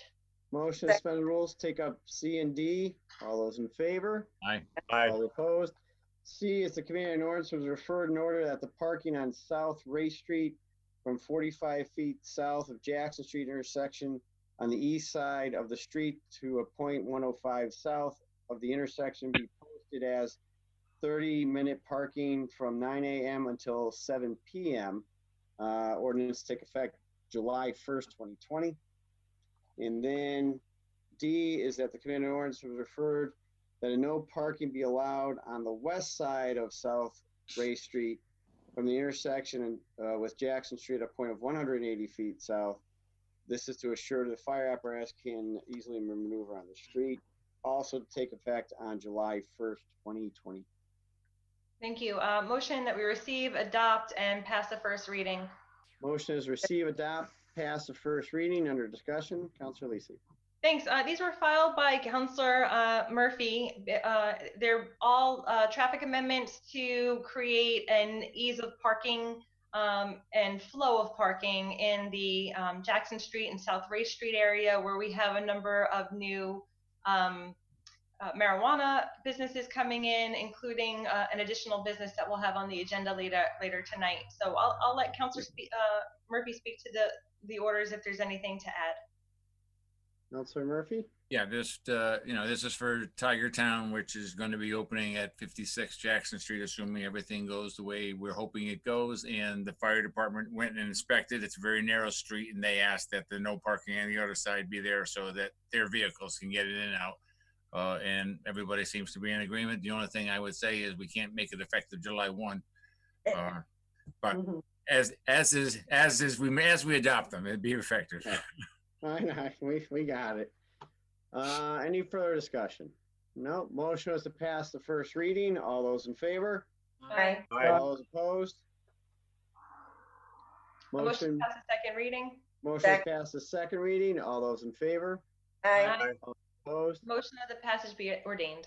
Motion that the passage be ordained. The clerk will call the roll. If you vote, you're voting for C and D. Is it? Anderson Burgos, Yep. Bartley, Yes. Rainey, Yes. Leahy, Yes. LeBron Martinez, Yes. Leasing, Yes. McGee, Yes. McGivern, Yes. Yes. Murphy, Yes. Sullivan, Yes. Tallman, Yes. Bacon. Yes. Unanimous vote. With your vote, you approve those two. 9G. Oh, someone had a G, question? H, I, and J as a package, they're all special permits for marijuana establishments, and I can speak to them individually through the package, and then we can vote on them. If anyone wants to take anything out, we can vote on that separately. But I think all of the conditions are on the agenda here, so it could be a very, brief discussion in the end. Okay, so motion is suspend the rules, take up G, H, I, and J as a package. All those in favor? Aye. All opposed? G is the Committee on Ordinances refer to special permit application of Tigertown LLC to operate an adult use retail marijuana facility at 56 Jackson Street. We'll get into the provisions once we get into the report. H is for a special permit amendment for the marijuana manufacturing establishment of Milltown Agriculture LLC. Special permit would allow for marijuana manufacturing, cultivation, excavation at 1 Cabbage Street. That's HI is the Committee on Ordinance was referred special permit application for Bold Coast Solutions LLC to establish a legal cannabis product manufacturing facility at 28D Appleton Street. J is the Committee on Ordinance was referred a special permit application for Victoria Frost LLC for a legal cannabis cultivation manufacturing dispensary at 679 to 689 Main Street and Boulay Street. Recommended that they all be adopted with conditions listed. I'll turn it over to Councilor Louise. I'll make the motion to pass the first reading, and then Right. Motion is to receive, adopt, pass the first reading under discussion. Thank you. So these are 4 different special permit applications in order: G, H, I, and J. We have Tigertown that's doing a retail operation on 56 Jackson Street. Milltown Manufacturing is going to be located at 1 Cabot Street. That's manufacturing only. Bold Coast is going to be located at 28D Appleton Street, and that's manufacturing alone. And then Victoria Frost is going to be 679, 689 Main Street and 0 Bullier Street. That's retail and manufacturing. The first 3 are fairly, straightforward projects. They've been vetted by the planning board, the engineer, and we have through the ordinance committee, we have recommended adoption of each of these special permits with the 6 typical conditions, and then depending on which applicant, there's 1 or 2 other conditions that came out of the reports of the various departments. Again, the first 3 are fairly straightforward, and the more complicated item was J, Victoria Frost, because there's a lot more work being done on that site to create the retail and manufacturing operation there. It's actually such a large, undertaking that there's going to be a site plan review triggered by the work that they're doing there. So it's really exciting to see all these different projects coming forward. Again, we have Tigertown doing retail at Jackson Street, and it seems that there's a little hub kind of being created in that area, because I think we've permitted at least 2 other retail establishments in that area, and then we have some manufacturing, and I think that's a really good fit for the city, given the vacant mill space that we have in the area. We want to see folks coming in, and I think downtown is really a good use for our mill buildings, but it's also a really long-term solution for the city. I think that, yeah, I think the product is going to always be in demand, and the product is being manufactured here, and so I think that's a really good economic activity for the city to be getting in terms of the manufacturing end of it all. I could answer specific questions about any of the projects, but each of the applicants, is thoroughly vetted through the different departments. Any outstanding questions became for you on the agenda here. Any questions from any counselors currently? None. I'll just read quickly for the conditions, just so we read it into the record. For 9G, and I won't read them all, so I'll make it quick. Recommend that the special permit application be approved with the following conditions. This is for Tiger Town. That the owner of the building always pay commercial property tax rates to the extent allowed by federal, state, and local laws for the duration of the special permit. That the business retain a minimum of 30 Holyoke residents for a non-security job. That the hiring preference be given to security personnel that are retired Holyoke police officers or retired members of another police department that now live in the city of Holyoke.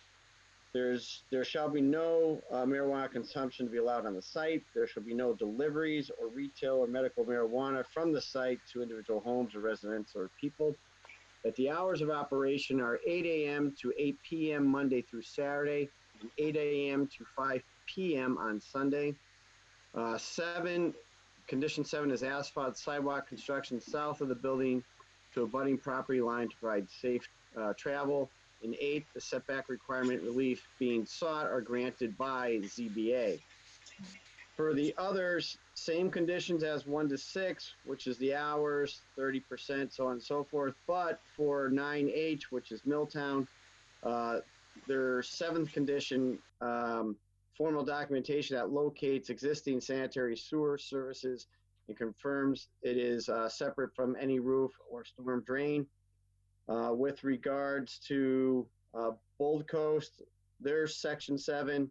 Once again, 1 through 6 is the same as the other ones I just read. But for 7, formal documentation that locates existing sanitary sewer service and confirms that, once again, roof and storm drains.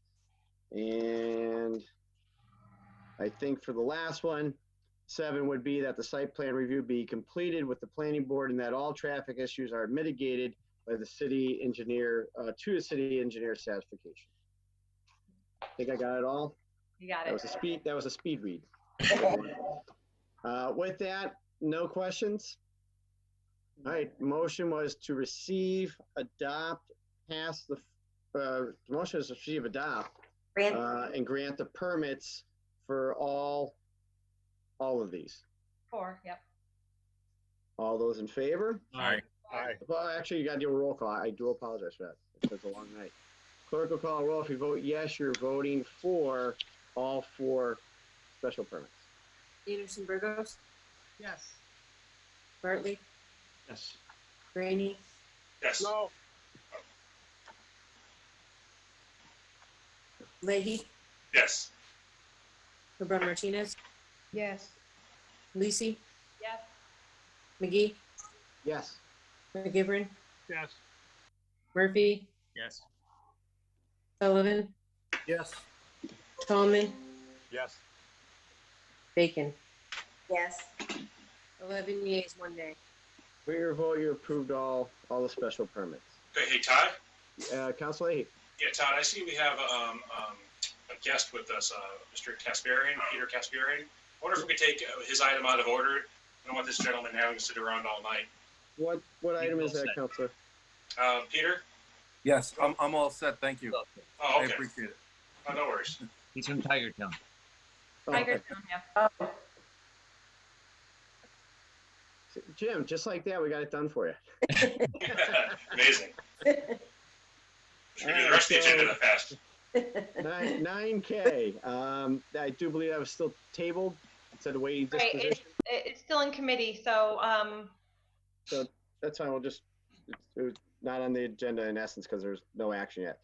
Right. Finance, there was nothing in finance. Are you kidding me, Councilor McGivern? No, Just I kidding. apologize, but we'll be meeting on August 24th for what's August coming in 24th. later this evening, and for all the orders for updates from various department heads. We'll have a good financial discussion and see where we are 2 months into the year. Thank you, Counselor. Public Safety Committee.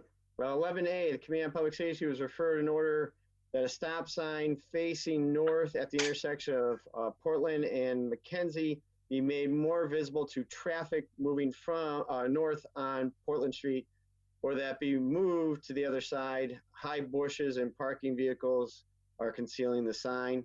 Recommended that be complied with. Councilor Murphy. Yes, we had Mr. McManus from the DPW in, and they've taken a look at it, and their recommendation is that they will put an additional stop sign on the opposite side of the street on Portland, and also will be putting an additional stop sign on Magnolia, and we'll be working potentially with the Board of Health in terms of seeing if there's anything we can do in terms of lowering some of the bushes or clearing some of the bushes which are blocking or making it more difficult to notice the stop sign going around that bend. And they're hoping that that'll get done within the next month. Any further discussion on this one? Yeah, Mr. President? Yeah, Councilor Graney. Yeah, I was the one that filed that order. There also was a problem with the cars being parked snug up to those bushes, and they go right around the corner to the stop sign too. So that makes the situation a little more dangerous. So I guess the police department has been notified about that. I don't know what the parking regulations are, but that is another factor that's involved at that intersection. Thank you. Thank you, Counselor. So motion is that it's been complied with. All those in favor? Aye. All those opposed? 11B is the Committee on Public Safety was referred in order that DPW install a light on the American flag at Highland Park. Recommended that be adopted, complied with. Second. Murphy. Make a motion. Okay. Again, we had Mr. McManus in, and he is looking, and he got some kind of, I think it was a solar light that he was looking at putting that will reflect up to the flag and won't be going out to the rest of the neighborhood. So it'll be really shining on the flag, and that expected installation is by October 1. Correct. So I know Councilor Leahy, myself, and a few others got a call on this, and we filed the order. They don't have any hard wiring there, so certain solar lights weren't doing well, so he found a new brand. He's going to install it to shine up, but it won't be ready until October 1st. So, yeah, Councilor Leahy. So what are they going to do? Are they going to remove the flag? That's what I would recommend, because it goes against the flag code. Yeah, we can follow up with Mike. He has it on order. They're just waiting for that new light to come in because he wants to get it up and make it work. But he has the waiting for the shipment to come in for October 1st. Well, it'll be ready for October 1st. I would just say on behalf of, there's a lot of people that are very interested in this, and I would just because I know it's not realistic for somebody to go there and put it up every day. I do my neighbors every day, and I take it down every night. However, I think at this point, if we're not doing that, I don't think we should have the flag flying at night. So I'd recommend just taking it down until we get the light. I'll second that amendment. We can follow up with DPW, have that taken care of. All right, so motion is that this has been complied with, and we'll follow up to have the flag taken down to the light put in. Councilor Tallman. Yeah, you didn't get a chance. I watched that meeting. Councilor Murphy, did he also say there's some other flags in the city that he's trying to do that for too with the solar? He was, but he didn't mention any specific flags. Right, but there are some other ones. Some other things. If this is successful, I think then he will look at doing. He will look into that. Okay, thank you. Now that you just want to make sure you got one that works. Thank you. Councilor Bacon, I see your hands up. Oh no, I'm all set. Okay. Thank you. So motion is that this is complied with, and that we request that the flag be taken down until the lights put on. That was the amendment to this. Yep. To that amendment, all those in favor? Aye. Aye. All opposed? So this is that's been complied with. All those in favor? Aye. All Those opposed? Now, public service was done. DG. Oh, no, wait, Todd. Yeah. We actually had one other person in the committee, Darcy Lambert, for the Fairfield Historic District. Oh, sorry. Thank you, Counselor. I'm on top of things. What else is new, Jim? So, motion is to pull from committee an order to fill the position of the historic district. That's what it was. Should be from committee. Yeah, we did it last night and got approved. Yeah, it's just that it's not on the agenda. So we're just, because it's not here, we're pulling it from committee. Okay, I make a motion, it's been complied with, and we recommend the appointment. All right, so motion is pulled from committee. All those in favor? Aye. Opposed? Motion is to recommend that we fill the position with the appointee. Turn it over to Councilor Leahy just for a little information on it. Yes, Darcy, she was on. We had her interview first. She stayed on with us. It's almost like she was part of our little subcommittee. It was very nice having her on. She's living on Fairfield Ave. She has been through the Zoom, been going to the meetings. She knows what's going on. She's very intelligent. She's a physics major, engineering. She has a lot of different areas that she can use her background to help the historic committee. And the best part about it, she wants to volunteer, and she has a background for it. So it was a very nice interview. She's a very nice person. All right. So motion is to confirm the appointment for the historic committee. All those in favor? Aye. All those opposed? 13A, the Committee on DGNR, who was referred a special permit for Yale for a 4.7.2 non-conforming use to operate a dog grooming business at 1 Martin Street. Recommend that be adopted with the following conditions. Hours of operation Monday through Friday, 8 a.m. to 4 p.m. and Saturdays a month from, this is all 8 to 4. I guess I'll turn it over to you, Councilor Bartley. Something's wrong with one of the rules here. I'll get clarification on it. Okay, I'll make a motion to receive and adopt the committee report and to grant the permit. Second. Motion is to receive, adopt. Under discussion, Councilor Bartley. Yeah. First of all, thank you to all the committee and to the attendees. That was a marathon session, and we clocked in at about 4 hours. So that was a lot of laughs. I think everybody had a great time, and there's just some super memories from the event. So that being said, it was a great time. It was a great meeting. Oh God, it was a great meeting. If the committee will indulge,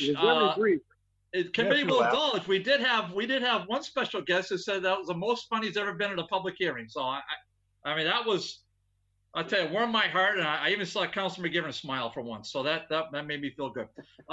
So we had the last shall be first in this case. So these poor applicants had to sit through that whole minefield, and they were last, and tonight they're first. So this is pretty straightforward. Just to orient ourselves, Mr. President, this is a corner of Martin Street and Westfield Road. It was the home of the legendary Charlie's Market. And then after that, it was Greensfield Coin and Stamp. Unfortunately, the owner of that establishment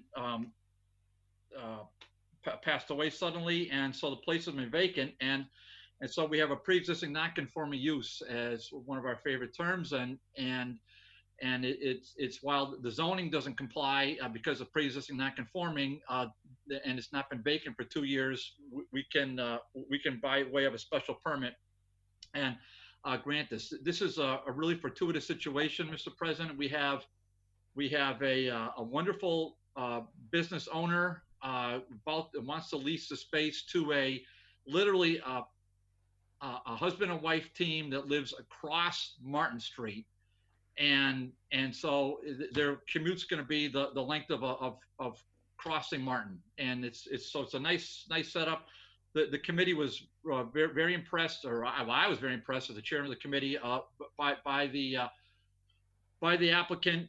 She's an experienced dog groomer, wants to start her own business. She's really gone through all her steps and paces, and so now this is the last hurdle. It was, as you noted, Mr. President, a public hearing. We did hear from the public, and they raised questions about traffic and parking and noise, and those questions were answered by the applicant. And so we put on the only thing that we altered from the applicant said that she wanted alternating Saturdays. It just sounded too confusing. So we capped it on the permit at 2 Saturdays per month. And so I hope that's clear on there. But the hours are 8 to 4, Monday through Friday. And then in addition, the same hours, 2 Saturdays per month. Thank you, Mr. President. All right, I was reading it as conditions 1 and then condition 2, but now I see how they're writing it. Yep. So yeah, 2 Saturdays a month from 8 to 4. Councilor Green. Nailed it. Yeah, Mr. President, I think Councilor Bartley, you can correct me if I'm wrong, but I think we also put a caveat on it that it wouldn't be used. It wouldn't be used for boarding.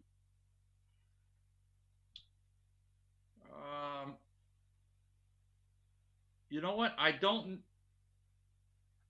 Yeah, the applicant said specifically that there wouldn't be boarding, but I don't know if we put that on there. But I'm very confident the applicant would not oppose that. If Councilor Graney wants to make that motion, I'll second it. Yeah, I'd like to make that motion. That it will not be used for boarding. So the motion is to add the third condition, which is no boarding. Yeah, that's condition 2, Mr. President. Yeah, okay. Condition 2. No boarding. All those in favor? Aye. All those opposed? So back to the original, which is granting of the special permit. Any further discussion? So the motion is granting a special permit as amended. Second. Motion is, all right, motion is to grant it with the amendment. Clerk will call the roll. If you vote yes, you're voting for the special permit with amendment. Anderson Burgos? Yep. Bartley? Yes. Rainey? Yep. Leahy? Yes. LeBron Martinez? Yes. Lisa? Yes. McGee? Yes. McGivern? Yes. Murphy? Yes. Sullivan? Yes. Yes. Tallman? Bacon? Yes. Unanimous vote. For your vote, you're approved 13A. 13B, Committee on DGNR was referred a special permit for approval of a driveway in front of, in the front yard at 73 Taylor Street. Recommend the application be approved with the following conditions. Applicant must comply with the bullet point 2 from the 7/17/20 letter from the city engineer as follows. Approve that the driveway as currently constructed. Note, the driveway width at the street exceeds DPW standards, 12 feet maximum at the sidewalk, and would also require approval of the Board of Public Works. Motions to receive and adopt the committee report. Motions to receive, adopt. Our discussion, Councilor Bartley. Yeah, I think we laid out here pretty well. I think we all got the letter from, or at least I hope we did, from the city engineer. It was a little confusing, but I think the administrative assistant kind of laid it out pretty succinctly and clearly in here. And if there's any questions, I'll happily answer them. And by the way, we did have a public hearing, and we didn't have. Just looking at my notes, Mr. President, we didn't hear from any member of the public. Thank you. Any questions with regards to this one? Seeing no hands, hearing none, motion is that this be approved with the condition read. The clerk will call the roll. If you vote yes, you're voting for the special permit. Anderson Burgos? Yes. Bartley? Yes. Graney? Yes. Leahy? Yes. LeBron Martinez? Yes. Lisi? Yes. McGee? Yes. McGivern? Yes. Murphy, Yes. Sullivan, Yes. Tolman, Yes. Bacon. Yes. Unanimous vote. With your vote, you approve the special permit 13C, or that the Committee on DGNR has referred a special permit application from Amazon for a temporary storage unit in accordance with zoning ordinance 7212 at 489 Whitney Ave. Did we lose Councilor Bartley? Oh, he's right here. I see it. Yeah, so. You moved so on my it's, screen. No, I'll make him, you moved. You were already, you're almost shifty here, Mr. President. So a motions to receive and adopt the committee report, grant special permit. Motion to receive, adopt, grant the permit. Under discussion, Councilor Bartley. Yeah, this was an interesting discussion, and the applicant is a third party that's really kind of related party to Amazon, and they're leasing space in the back lot behind the mall. It's basically an empty lot, and so it's labeled at 49 Whitney Avenue, but there's nothing there. It's just a parking lot, and it's the back entrance to the mall going up the hill from Riverdale, passing Dunkin' Donuts up the hill, bear to the right, go past Province Place, etc., into the back lot of the mall. And on the left, when you come into Holyoke, Mass, from there is a tent, and then a porta potty, and then basically a storage container. So that's welcome to Holyoke. Thank you very much, Amazon, and thanks a lot, Pyramid, for that. And so.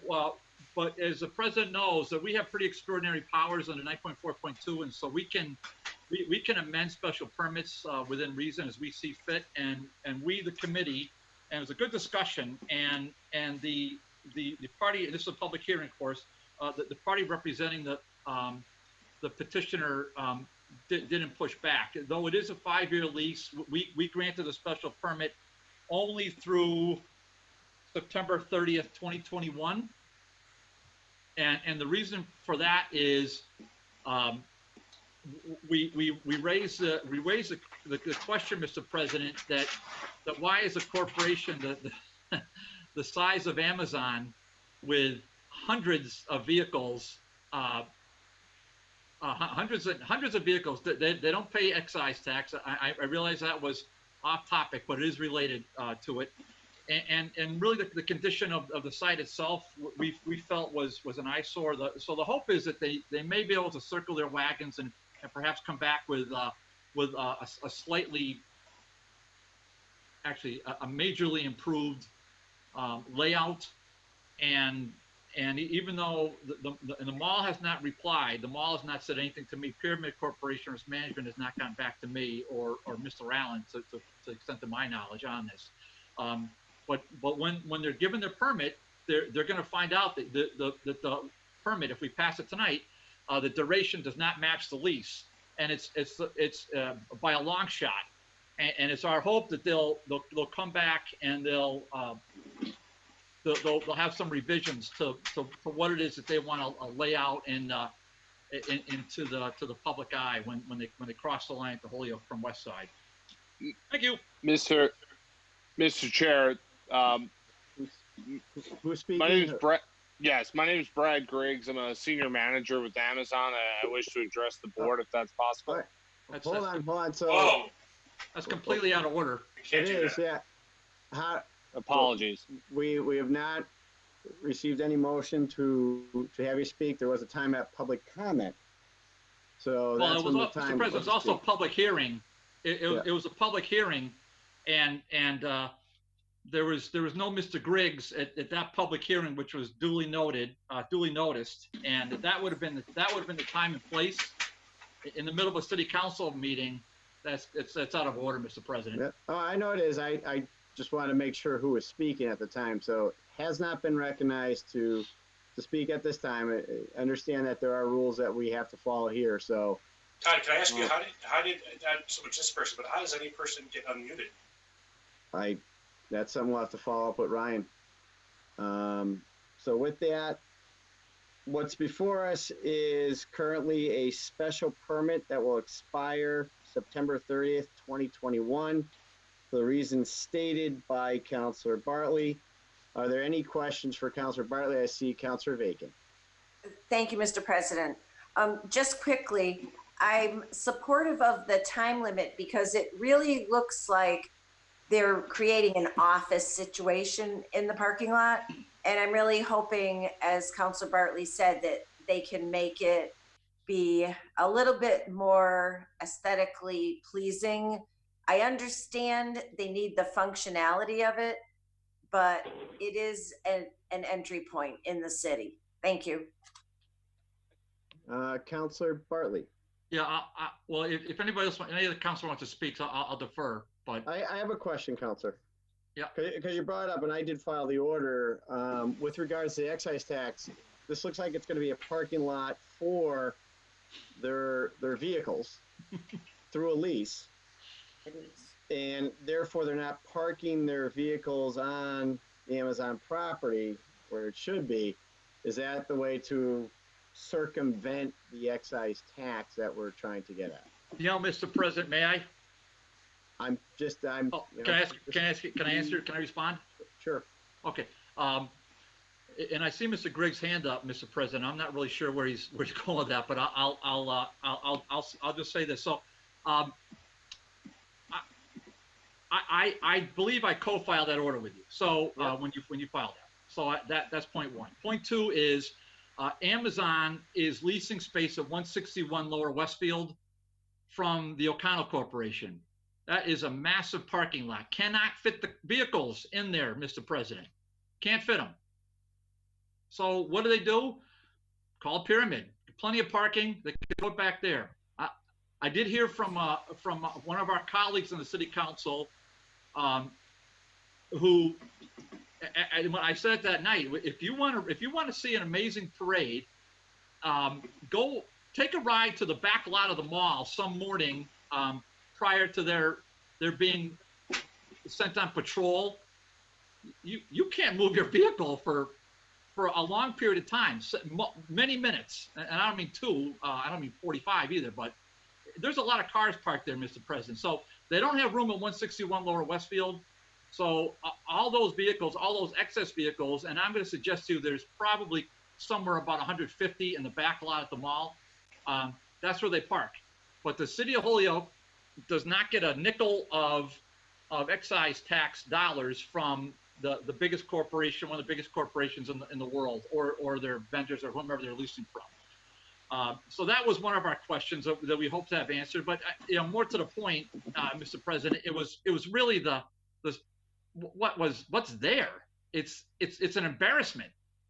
It's a tent with little flaps on it. It's a container that you would see on the back of a ship or a train, and then it's a porta potty. Hey, here's Holyoke for you. There you go. Come on in. So that's what they're putting before us. I'll just say one last thing, Mr. President. I am happy, not now, but to discuss this offline. If Mr. Griggs or any of his associates wants to contact any member of the city council, they can do it. I prefer they would go through the administrative assistant, and we can arrange an offline conversation, and I'd be happy to discuss this further if they chose. Thank you. Any further questions? Seeing none, the motion was to grant the special permit. I think Councilor Murphy has his hand up, Mr. President. I'm sorry. I look down and you guys throw your hands up. You guys make it difficult. Councilor Murphy. Yeah, I just agree with Councilor Bartley and Councilor Bacon, and I'm glad that we're not looking to make this a 5-year contract. And I really do hope, I drove by there after the meeting, and it was kind of a disgusting looking area. It might be functional, but it's not attractive. And I would hope that they might be able to work a deal with the mall where they end up actually putting an attractive office building with restroom facilities as they take people in and out, and have their drivers pick up their keys and go get their vehicles. And if they could do that, then I'm all for it. But hopefully this gets resolved by next year, because right now it does not look good. Seeing no others? Mr. President? Yeah, Councilor Graney. Yeah, there was definitely over 100 vehicles in the front lot and the back lot, because I did a quick drive-by, and believe me, there's a lot of vehicles in both those lots, and no excise tax. So that's problematic, but I don't know who the leasing company is. I don't know who owns them, but it's something that there should be some revenue for the city there. But anyways, that's what I saw. Okay. So here the motion is to grant the special permit, which will expire September 30th, 2021. The clerk will call the roll. If you vote yes, you're voting for that. Anderson Burgos, No. Bartley, Yes. Graney, Yes. Lakey, Yes. LeBron Martinez, Yes. Leasing, Yes. McGee, Yes. McGivern, Yes. Murphy, No. Sullivan, Yes. Tallman, Yes. Bacon. Yes. 10 yeas, 2 nays. With your vote, you approve the special permit. 13D, Committee on DGNR, who has referred a special permit application for Holyoke Landing LLC for a drive-through facility, bank drive-up teller, and ATM in accordance with zoning ordinance 7.1.6. Recommend that application be approved with the following conditions. Drive-through hours for the bank building are 7 a.m. to 6 p.m. Sunday through Saturday, and the ATM is 24 hours. 2, that the drive-through hours for 2 ATM building, coffee, and restaurant to be 5 a.m. to 11 p.m. Monday through Saturday, and 6 a.m. to 9 p.m. on Sunday. Yeah, let me just make an amendment, Mr. President. On number 2, I'm not really sure what's happening there, but so number 2 should be drive-through hours for the 2 other buildings. Well, one's going to be a coffee shop, one's going to be a restaurant. The hours are correct on there, and the days and hours are correct, but it's not 2 ATM. I'm not sure what that's saying. But for the, it looks like it's a typo of some sort, but. Well, I was just trying to read your writing in the back. You were trying to read my writing? Gosh, I can't even read my writing. So good luck. Good luck with that. Well, that's where I got that from. Okay. Very close, Counselor. Yeah, you would definitely get an A minus in my book. So I'm proud of you for that. So if we could just amend that, so drive-through hours for the 2 other buildings. One's going to be affiliated with a coffee shop, and the other one's going to be a restaurant. So the drive-through hours will be 5 a.m. to 11 p.m. Monday through Saturday, and 6 a.m. to 9 p.m. on Sundays. That's my motion. Right, so motion is to amend number 2 to get rid of ATM buildings to put 2 other buildings, which is coffee and restaurant. All those in favor? Aye. All those opposed? Motions to grant the permit as amended. Motion is receive, adopt, granted as amended. Any other discussion? Seeing none, the clerk will call the roll. Yeah, Mr. President. Oh, sorry, Councilor Graney, sorry. Yeah, I'm going to give a committee report too. So. Oh, sorry. I just wanted to mention that I've been on the council school committee off and on for 12, 14 years. I just want to say this was probably the finest presentation I've ever seen. The gentleman was absolutely to the point. He was precise, and he was terrific. It was a great presentation. So thank you. Thank you. Councilor Bartley, sorry about that. Yeah, I echo what Councilor Graney says, but I think I made the guy look good. So what happened is this is really a I think a pretty exciting proposal, Mr. President, and so just to orient ourselves, it's just a little bit south of the Pier 1 building, and it's when you exit the mall, it would be on your right-hand side from the main exit up on Holyoke Street. There's going to be 3 buildings, Mr. President, proposed. There's one is going to have coffee and retail and three units. The other one's going to have 5 units, 18,000 square feet with restaurant and retail. And then the third building is where that was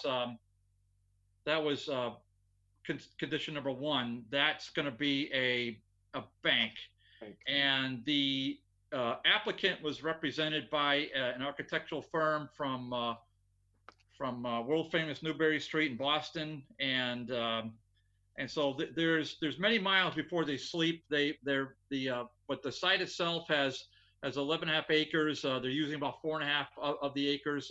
It was a public hearing. We did hear from the public, and we did hear from a butter on that property who lives on the other side. That would be on the east side of a tree-lined ridge that also is traversed by a water course. And so it didn't look like there was really any other possibility, Mr. President, for the proponent to develop that further. And the abutter there, I wrote the gentleman's name down. I hope I kept it.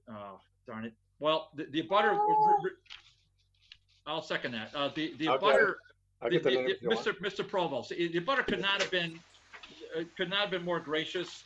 And he really asked some important questions, and he gave me a little insight into Holyoke history, especially that part of the city where he's lived for it seems like a long time. So he was supportive of it, and he was also concerned about possibly, Mr. President, because you know that area very well, possible cut-throughs to this new development coming back through the old Sears building, and the engineer who was I can see him online right now. I didn't realize he was here. The engineer said that's really going to be an impossibility because of the design, and the design features were terrific. It's something I hope the administrative assistant, if he hasn't done so, he can certainly maybe that's in our package. I'm not sure if that was in the package that was sent out in the. Hopefully that's online though, and the community can look at it, because I think it's going to be a real credit to the city of Holyoke. There certainly are some concerns. I think Councilor McGivern and Tallman raised some really important concerns relative to the incoming traffic from Route 91. So that would be kind of from the north side of that property, and it's our hope that during site plan review that these will be mitigated, because as the president knows, when you exit 91 and you travel that new configuration designed by Mass DOT, you have to take a series of rights to get into the mall. Well, all of a sudden you're on Holyoke Street and you want to go to the new coffee shop, and we'll just call it, Mr. Rex Coffee Shop, and you want to get your latte. You've got to cross over 3 lanes of traffic from the oncoming traffic off of Whiting Farms, which, by the way, is 1 lane that all of a sudden it sprawls into 4 lanes. And I don't think that's a recipe for success the way that is, and it's our hope that that'll get fixed.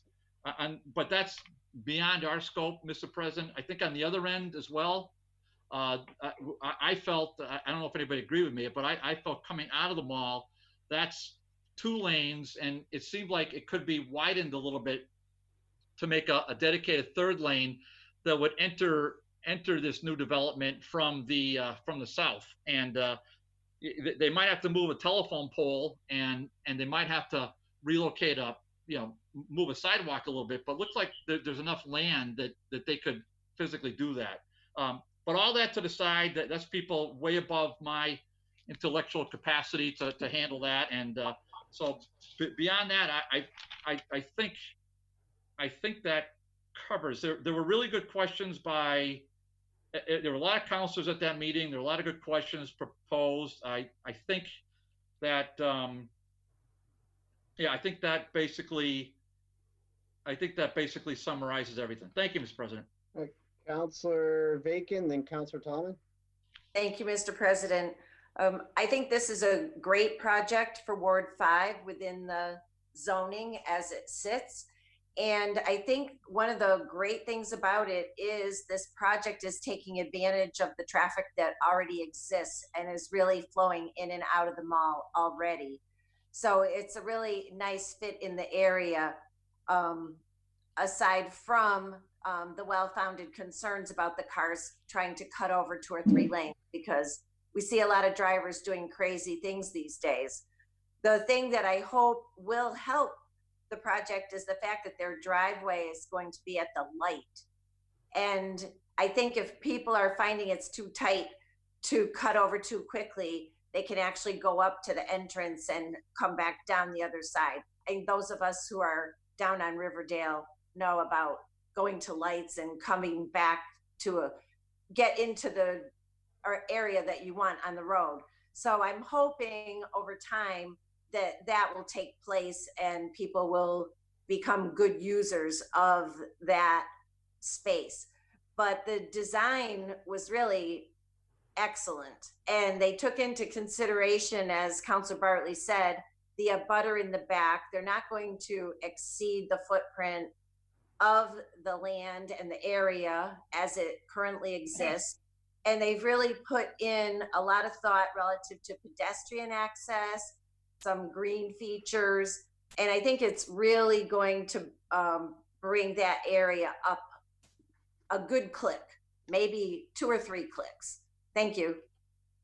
Councilor Tallman. I think Councilor Bartley summed it all, and Councilor Bacon. I think it's great to take this parking lot, which I think we used a little while ago as the tractor trailer driving school. Many of you noticed, and I'm glad to hear from Mr. Provost about that area behind there, that there's a wetland, a stream that they really don't have no use for. So it's going to be the buffer there to take this lot and to put in some really good buildings and for that area to take advantage of the traffic already in the mall and across at Holyoke Crossing, I think is going to be a great benefit to the city, and looking forward to them starting the project soon. Anyone further? Seeing no hands, motion is to grant the special permit with the amendment. Clerk will call the roll. If you vote yes, you're voting for that. Anderson Burgos, Yes. Bartley, Yes. Rainey, Yes. Leahy, Yes. LeBron Martinez, Yes. Lisi, Yes. McGee, Yes. McGivern, Yes. Murphy,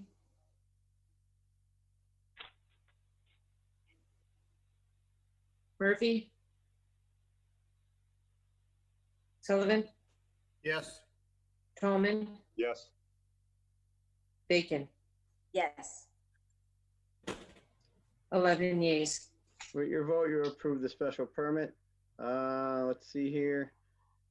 13E, the Committee on DGNR, who has referred a communication from the Office of Attorney General open meeting law complaint. Recommend that the order be complied with. An amended letter for number 2, 3, and 4 should be incorporated into the revised letter to be sent to the full City Council prior to 8/4/2020 to Crystal Barnes. Motions receive and adopt the committee report.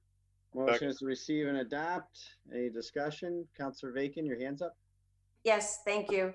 I want to thank the committee for taking this up, and I want to thank Attorney Barnes for amending the letter. And I was very happy to see the finalized product. I think it came perhaps the day of the meeting or the day before the DGR meeting, so that everybody in the city has guidance. And I'm very appreciative of all the Zoom contact being provided on the agendas. Thank you to the clerk for that.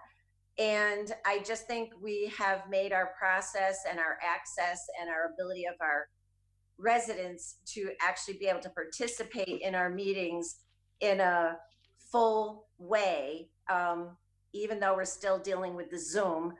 And one of the important amendments that I'm sure you've all seen is the impetus to try to get back to meetings in person as soon as possible, and to take whatever steps that we can to get back in the room together, or to Councilor Graney's point, in the order that he filed that was incorporated into this resolution, in a space that will allow us to properly and safely distance to accomplish that. So thank you to everybody for all the work that went into this to help us be more accessible to those who put us in our seats. Thank you very much. Anyone further? Seeing nothing, seeing no one. Councilor McGivern. Thank you. Sorry, my mouse is freezing up again. That 150 page package, I missed it. Did we get a copy of the revised letter? I believe it was in there.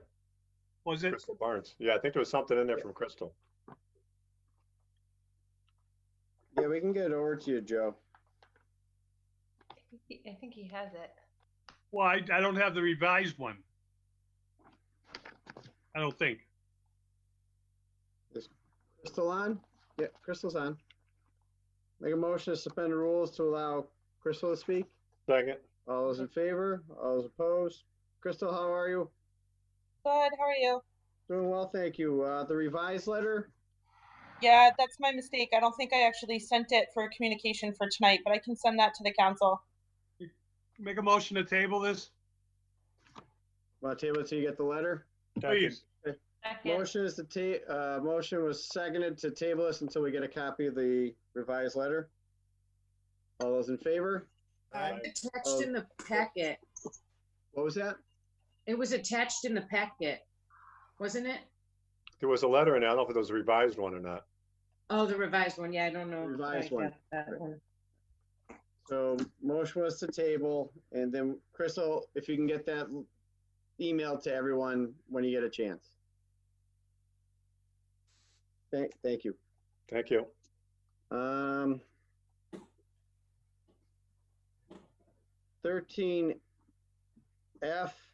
order that the DGNR committee invite Suez project manager Michael Williams to meet and discuss their Holyoke operation, including street sweeping, catch basins cleaning, and other issues of service provided within their contract, or that's been complied with. Yeah, motion to receive and adopt the committee report. Motion that receive and adopt under discussion. Councilor Bartley. Yeah, I'll give a brief overview. Mr.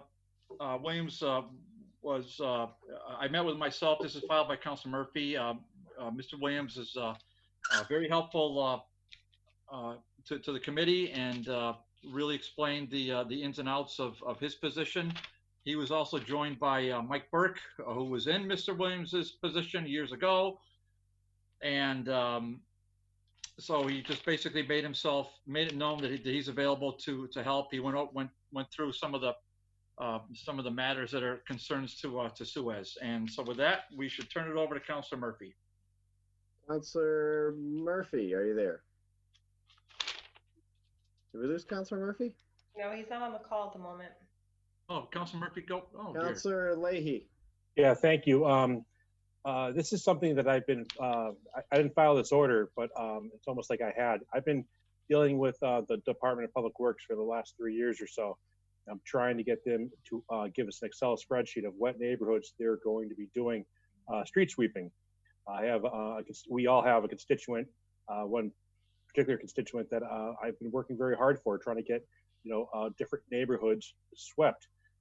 It seems like this is a struggle. It seems like it's a struggle every year to get Suez to do exactly what's specified in their contract. And when they did it this year, I didn't get an Excel spreadsheet. We didn't get an Excel spreadsheet. We can't tell our constituents when their neighborhoods are going to be getting swept.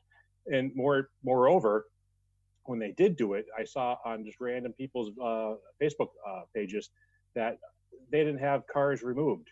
They were just going outside the cars. City of Springfield and multiple other cities, Chicopee and multiple other cities did this first thing right in the spring. I kept getting responses saying that, they're down a man or they're down a worker. It doesn't matter. This is a contract. They have to do this. It's unacceptable. Thank you. Councilor Tallman. Yeah, thanks. Jim, I know at that meeting, I did bring up your name, and I know you're always looking for them to get the schedule. Mr. Williams did say that he was going to try to get us out a schedule. I believe he stated that usually around the parade around there, they do certain sections of the city, and then I think downtown they said they do once a week, I believe. And Did he get you that schedule? Yeah, he said he was going to get us a schedule. I didn't get one yet, but that's what he said that they would be doing, certain areas of the city. And I think Councilor Bartley can confirm that that statement. But I'm willing to follow up with him to make sure that they get some kind of a schedule, a spreadsheet, to let us know the exact times that each neighborhood is done, and actually when they do downtown. I think they said once a week they try to do downtown area. Anyone further? Councilor Bartley. Yeah, sorry. Yeah, I mean, I'm willing to table this if since I don't see Councilor Murphy on the call anymore. It was his order, and this is really on the governmental relations side of this committee. And I think any councilor who confers with Mr. Williams is gonna come away impressed. And I think it would just take a follow-up phone call. So why don't we just table this for now, and then we'll ask Mr. Williams to get back to us with some intel relative to the schedule, and maybe coordinate with how he can have it posted to the city's website, and maybe keep the line of communication open, Mr. President. Okay, motion to table this. All those in favor? Aye. All those opposed? Okay. I'll follow up with him, Todd. All right. So next is the charter and rules, joint council and school committee, none in each. On to motions, orders, and resolutions. As Hey, a Todd? reminder, if it's going to committee, we don't need to debate it. We'll debate it in committee. Thank you, with Todd. that, I did hear someone say something. No, I was just going to ask you to repeat exactly what you just said. Oh, okay. All right, so 16A from Councilor Barr Martinez, a request that speed traffic study be done at Cabot Street from Lawrence School to Beach Street intersection per constituent request due to speeding. Yes. So that would be receive, adopt, and send to the police department. Department, yes, please. All right. All those in favor? Aye. Aye. All opposed?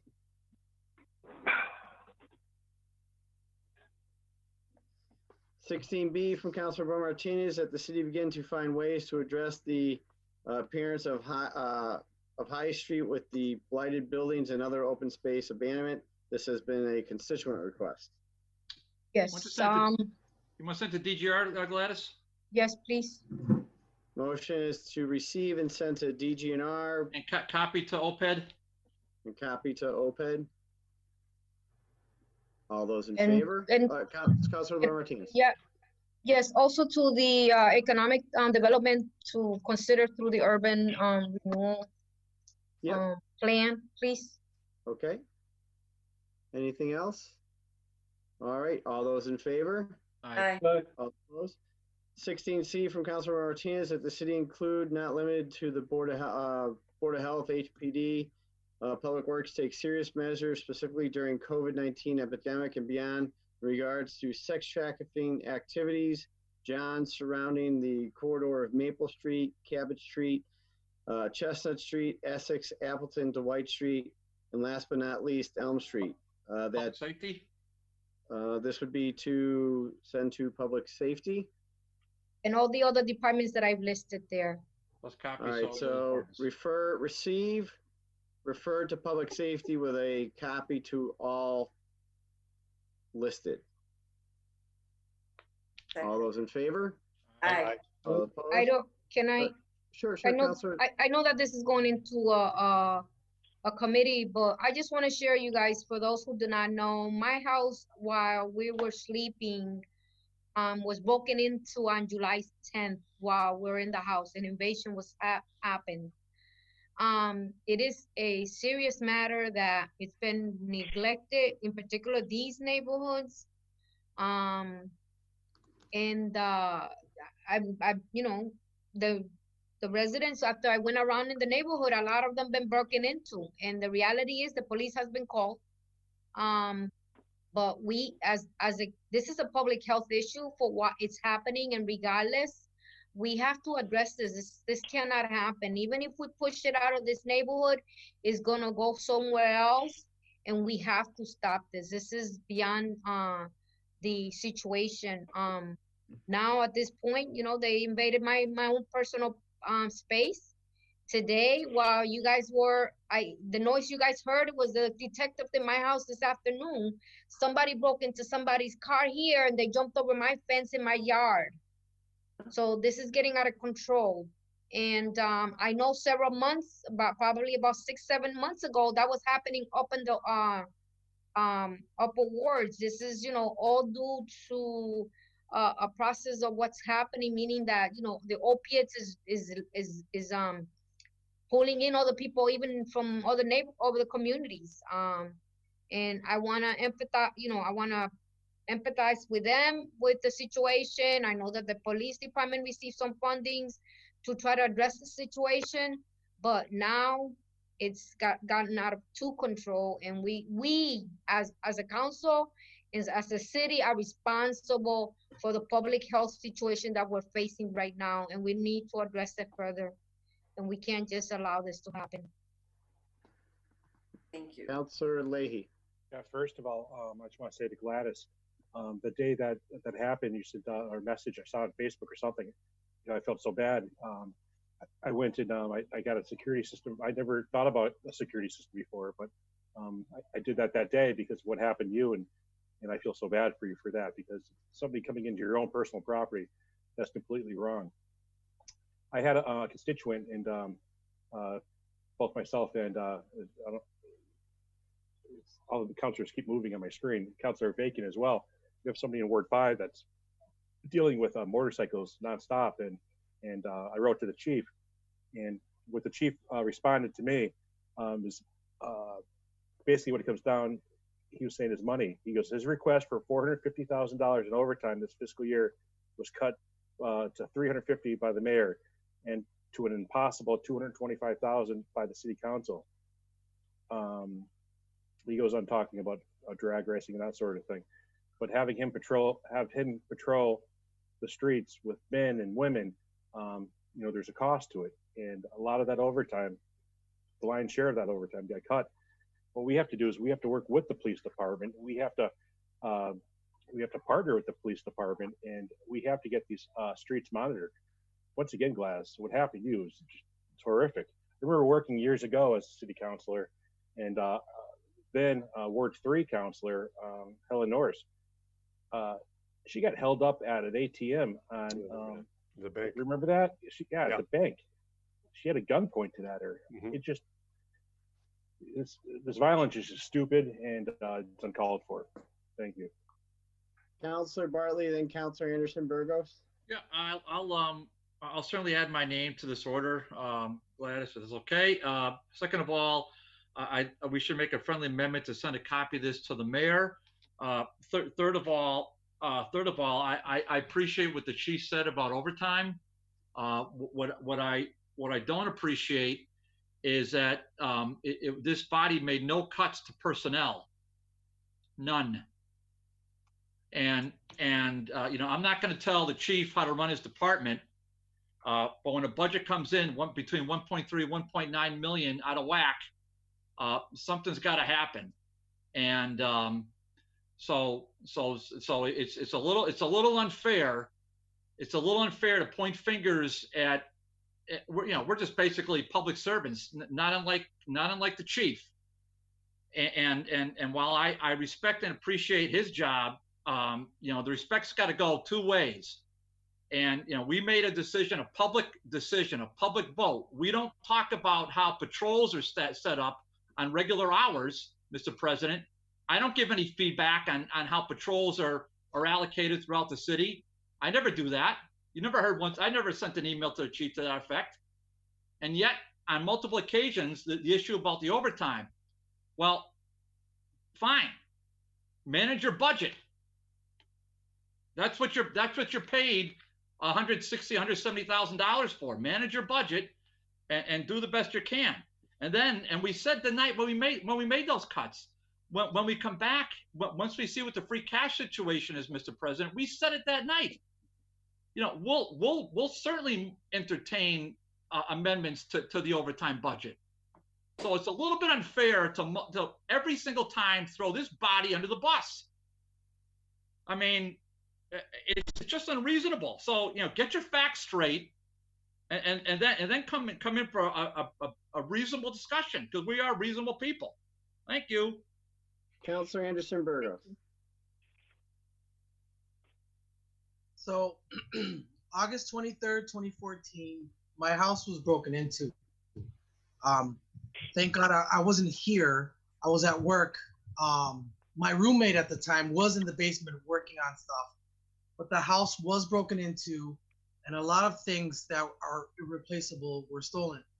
And I had the officers come here. They did, what they do. They did the normal routine. There was nothing much they can really do except, just take down, the information. And that's what they had to work with. Well, I wasn't going to give up. And I mean, eventually I ended up getting cameras. But let me tell you something.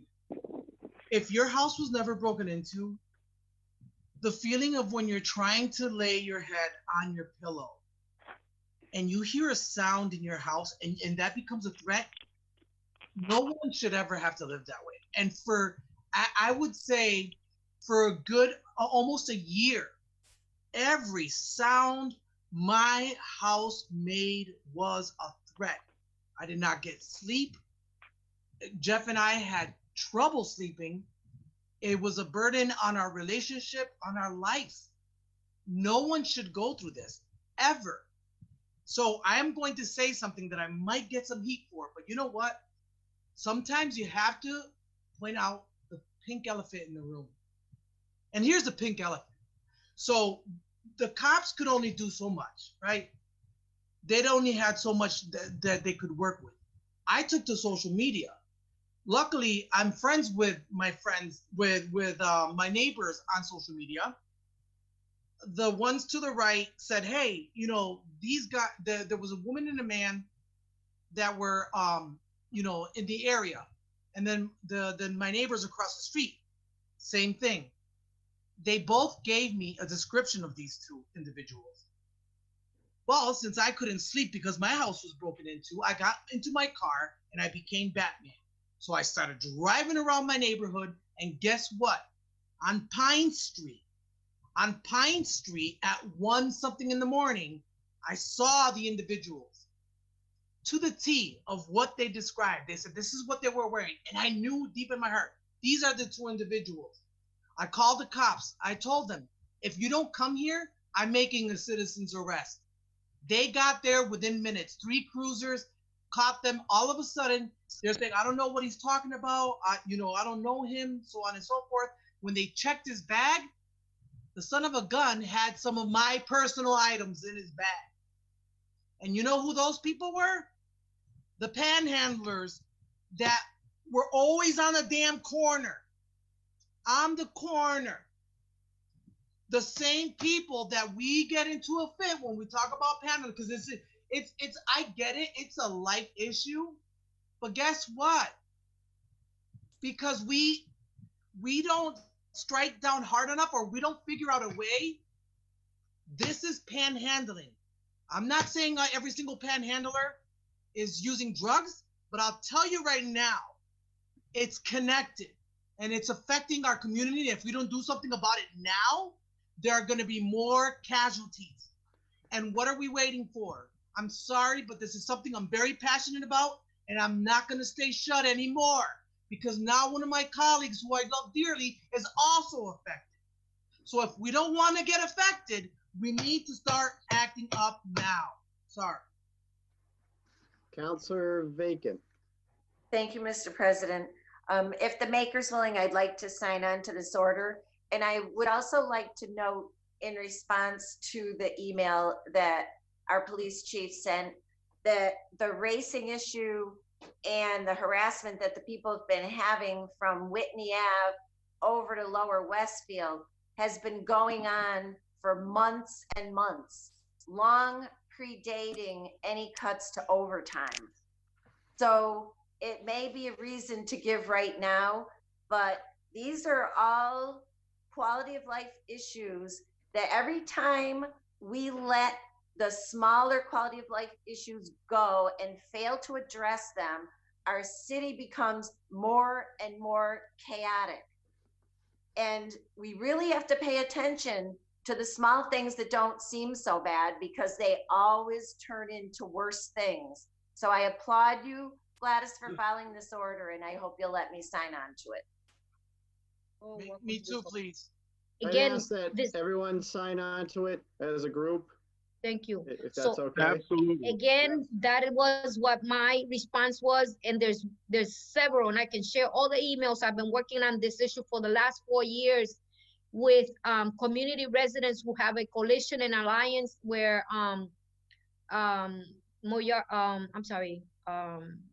Terry is part of it.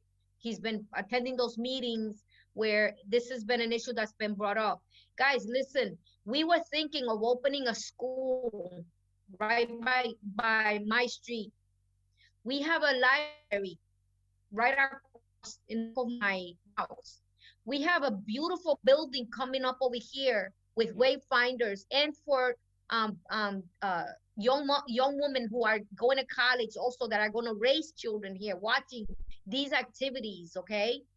And on top of that, today I go down the street, one of the residents calls me to go look on Cabot Street.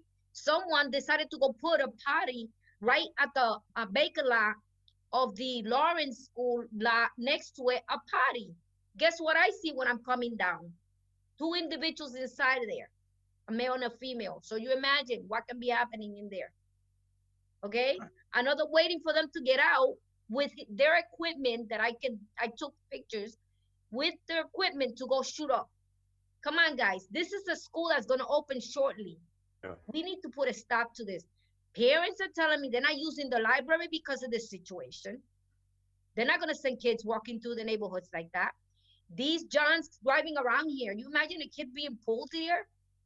If anybody recalls here, I lived here 23 years ago. But 30 years ago, a child getting off the bus was kidnapped and pulled in one of these Chestnut apartment buildings where he was injured. If anybody recalls that situation, today he's a vegetable, meaning he's not able to move because they damaged him.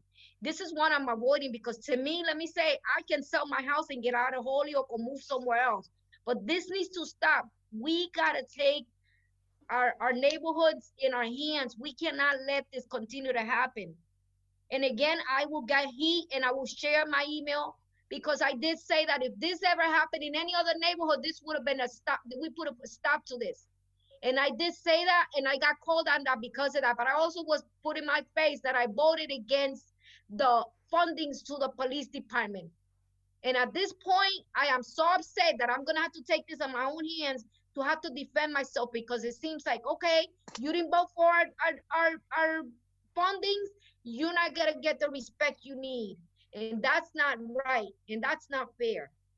Agreed. And I'm pretty upset. Right, you're right. Agreed. Thank you to all who signed on to this, but we need to put a stop. This is a quality life issue. This is a health issue in our community, because it is affecting those families, that whoever it is going back to those families, whoever's going into these stores, they're exposing their illnesses and anything else. So it's a quality health issue for all of us. We cannot see it. It's only happening in this neighborhood. It's happening everywhere. I recall 30 years ago, we had a drug infestation in South Holyoke. As we pushed the drug, it moved to Ward 2, okay, up the street, Churchill. As you push it from Churchill, it moved to the other end of the street. That's what happens, but we all have to work collaboratively. We can't just say this is an issue for this board, this is an issue. This is an issue of all of us as a city, not an individual. So again, thank you. I'm very upset because I couldn't wait for this moment for me to put it out. And I'm definitely, I've been voicing, I've been door knocking, I've been going around letting people know. I found out that in the last several months, 7 people got broken into in this corridor. Okay, 7 people already. And that's not right. These are people who are paying taxes, own homes like me, and we keeping them we're keeping them up. So there should be no excuse for us to go through this. So thank you anyways. I just wanted to share my frustration. That's okay. Mr. Thank you. President. Well, hold on.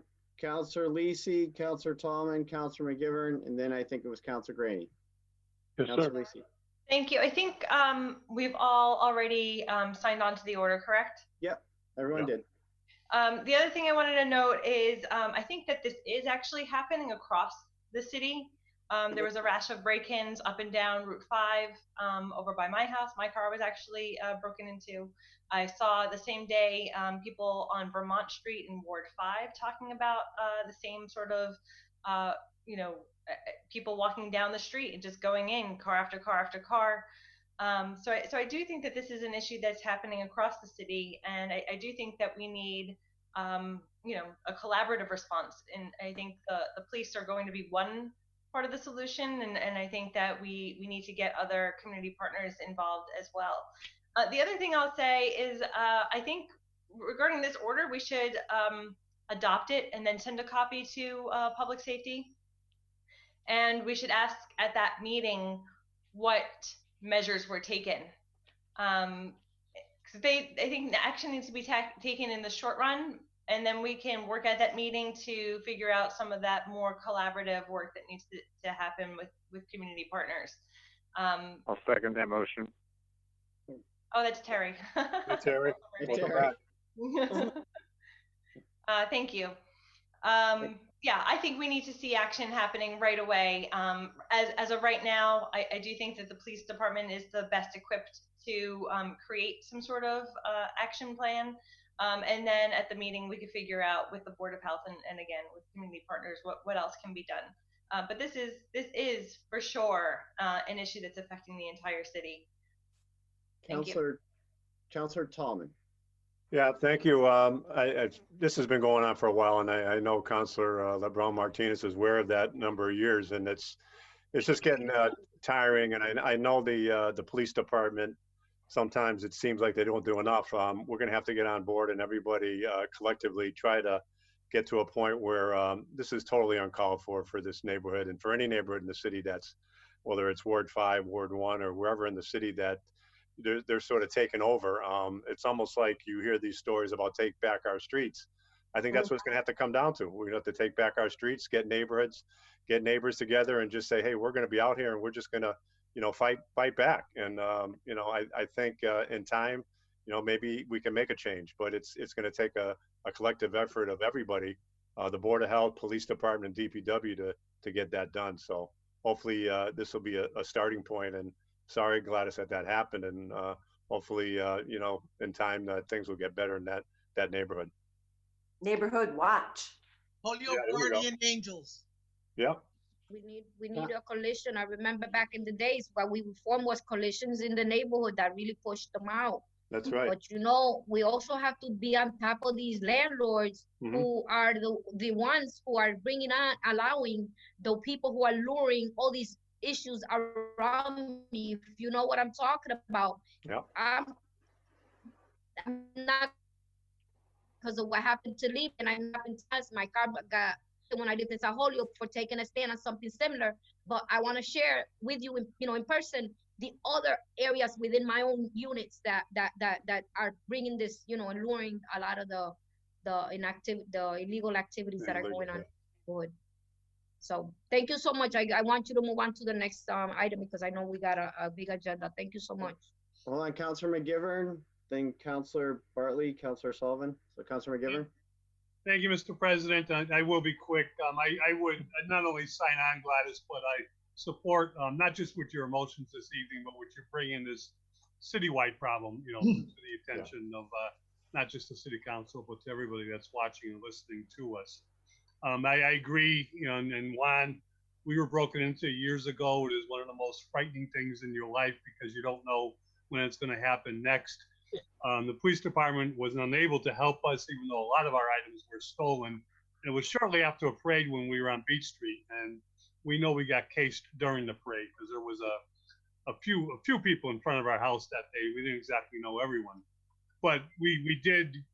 Not an arrest was made, but we did find my class ring at a jeweler at a pawn shop downtown, and a former city councilor actually called me up, and Chris Kloss, found my ring, and we were able to identify, someone that was connected to the break-in itself. Break-ins are terrible, but these are the crimes that you point out in this order that go on too easily and too often. And it's not just the police department. We need everybody involved in putting a stop to this and collaborative thinking of how to do it and citywide. I think that not only should we put a copy in the Public Safety Committee meeting, but we got to forward this order with our full support to the mayor. We need a full-fledged attack on these items. We need our mayor behind this. And we need our mayor to say to these department heads, this is what we're going to do. And this is when we're going to do it, because it's time. Now, don't get me wrong. We pay our police department very well. We just passed a good contract for them, and we've supported them and should support them over the years. In my job, I read a lot of police reports, and there is good police work going on out there.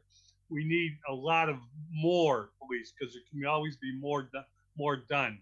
For example, Gladys, not too far from you, I read a police report from one of our detectives, Detective McGillicuddy, caught a home burglar with a thumbprint on the windowsill it was on Sargent Street on the 3rd floor, a windowsill where the person went through into the kitchen.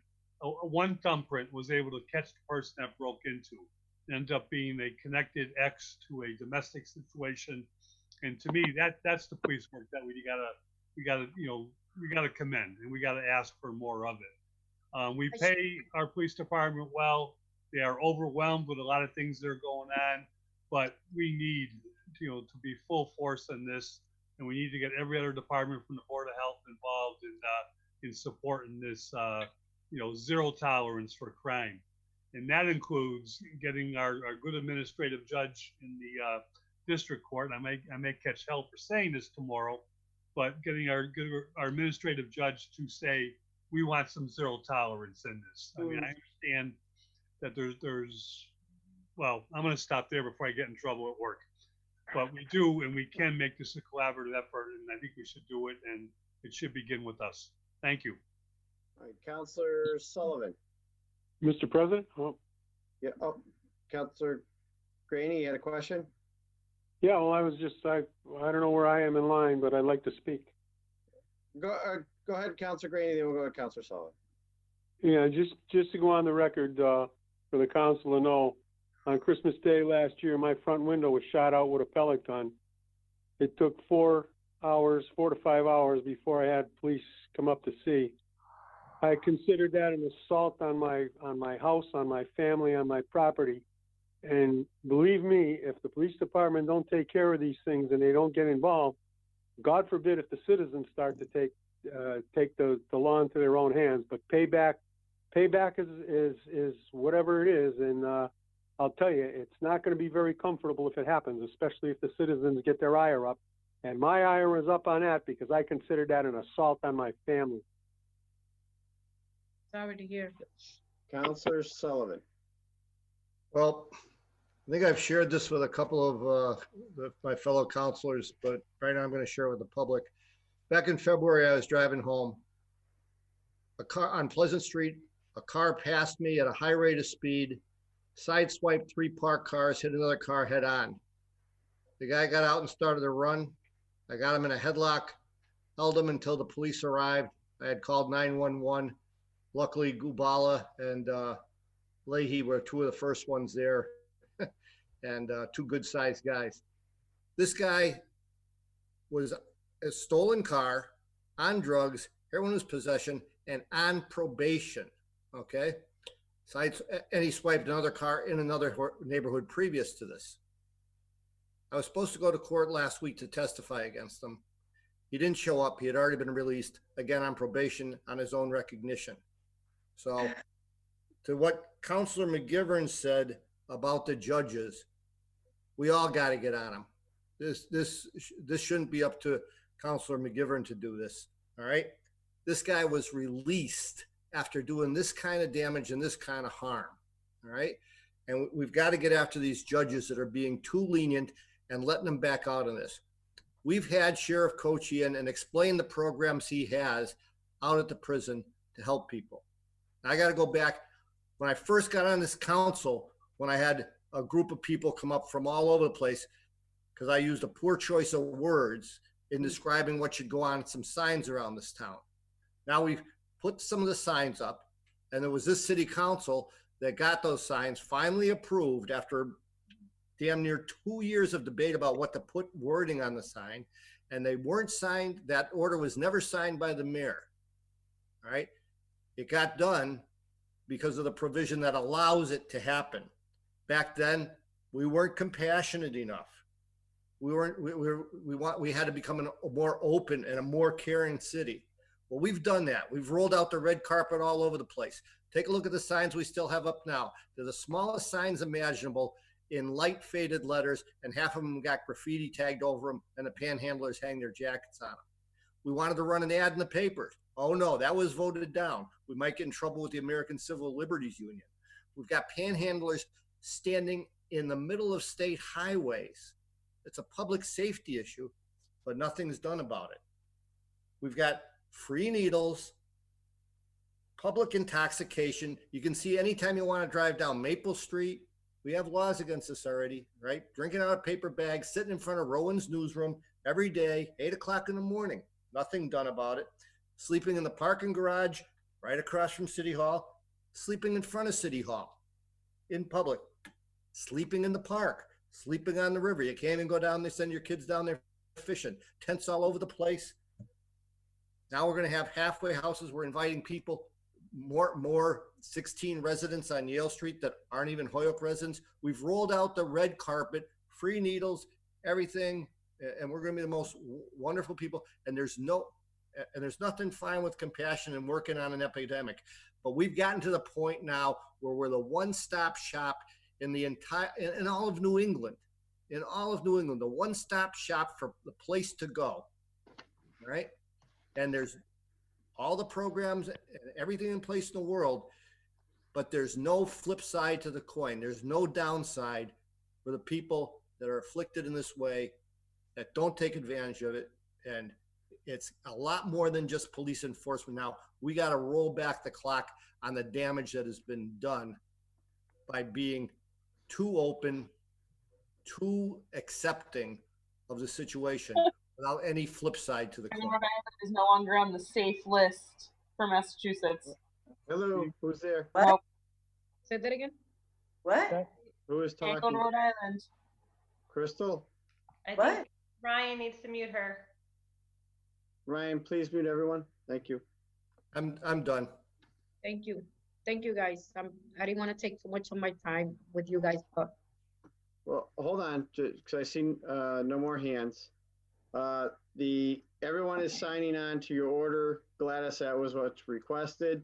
Also, it was requested that be receive, adopt, send a copy to the mayor, copy to public safety, and all the others that you have listed.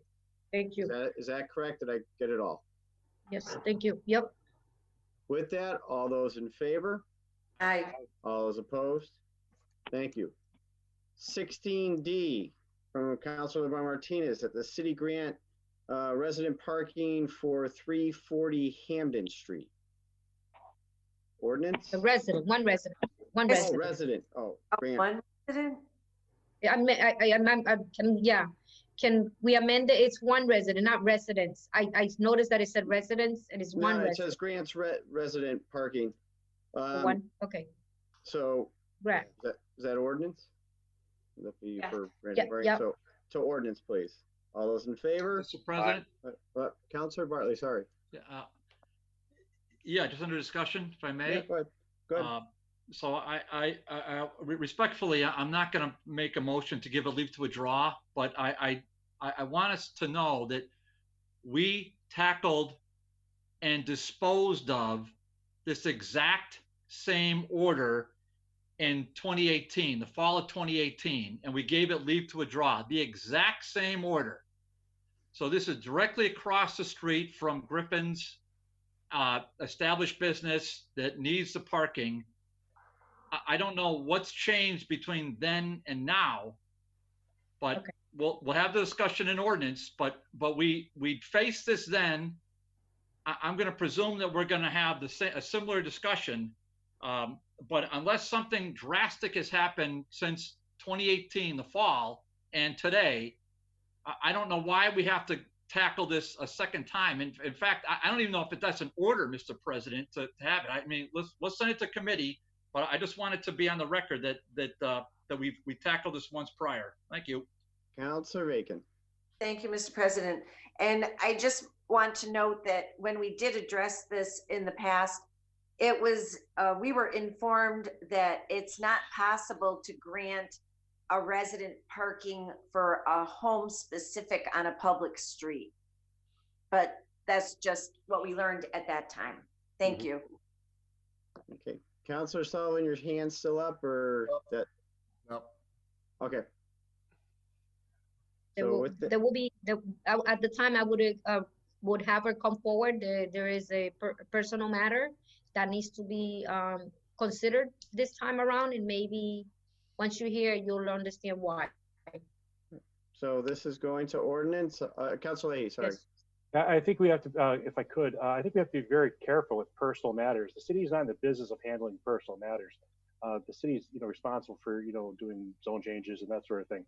I don't think that we would want to get involved with a personal matter regarding taking, parking away from established business that's been there, I don't know, late 1800s or so. That could only Probably I used the wrong word. Probably I used the wrong word. I'm sorry, I have the floor. Hold on. Councilor Leahy and then Councilor Martinez. Yeah, so I think we just don't want to hold the city liable for anything. And these obviously a public meeting, and so public commentary that probably could be used in a court case down the road. I'm going to vote against this, just like I believe I did in 2018. Thank you. Councilor Martinez.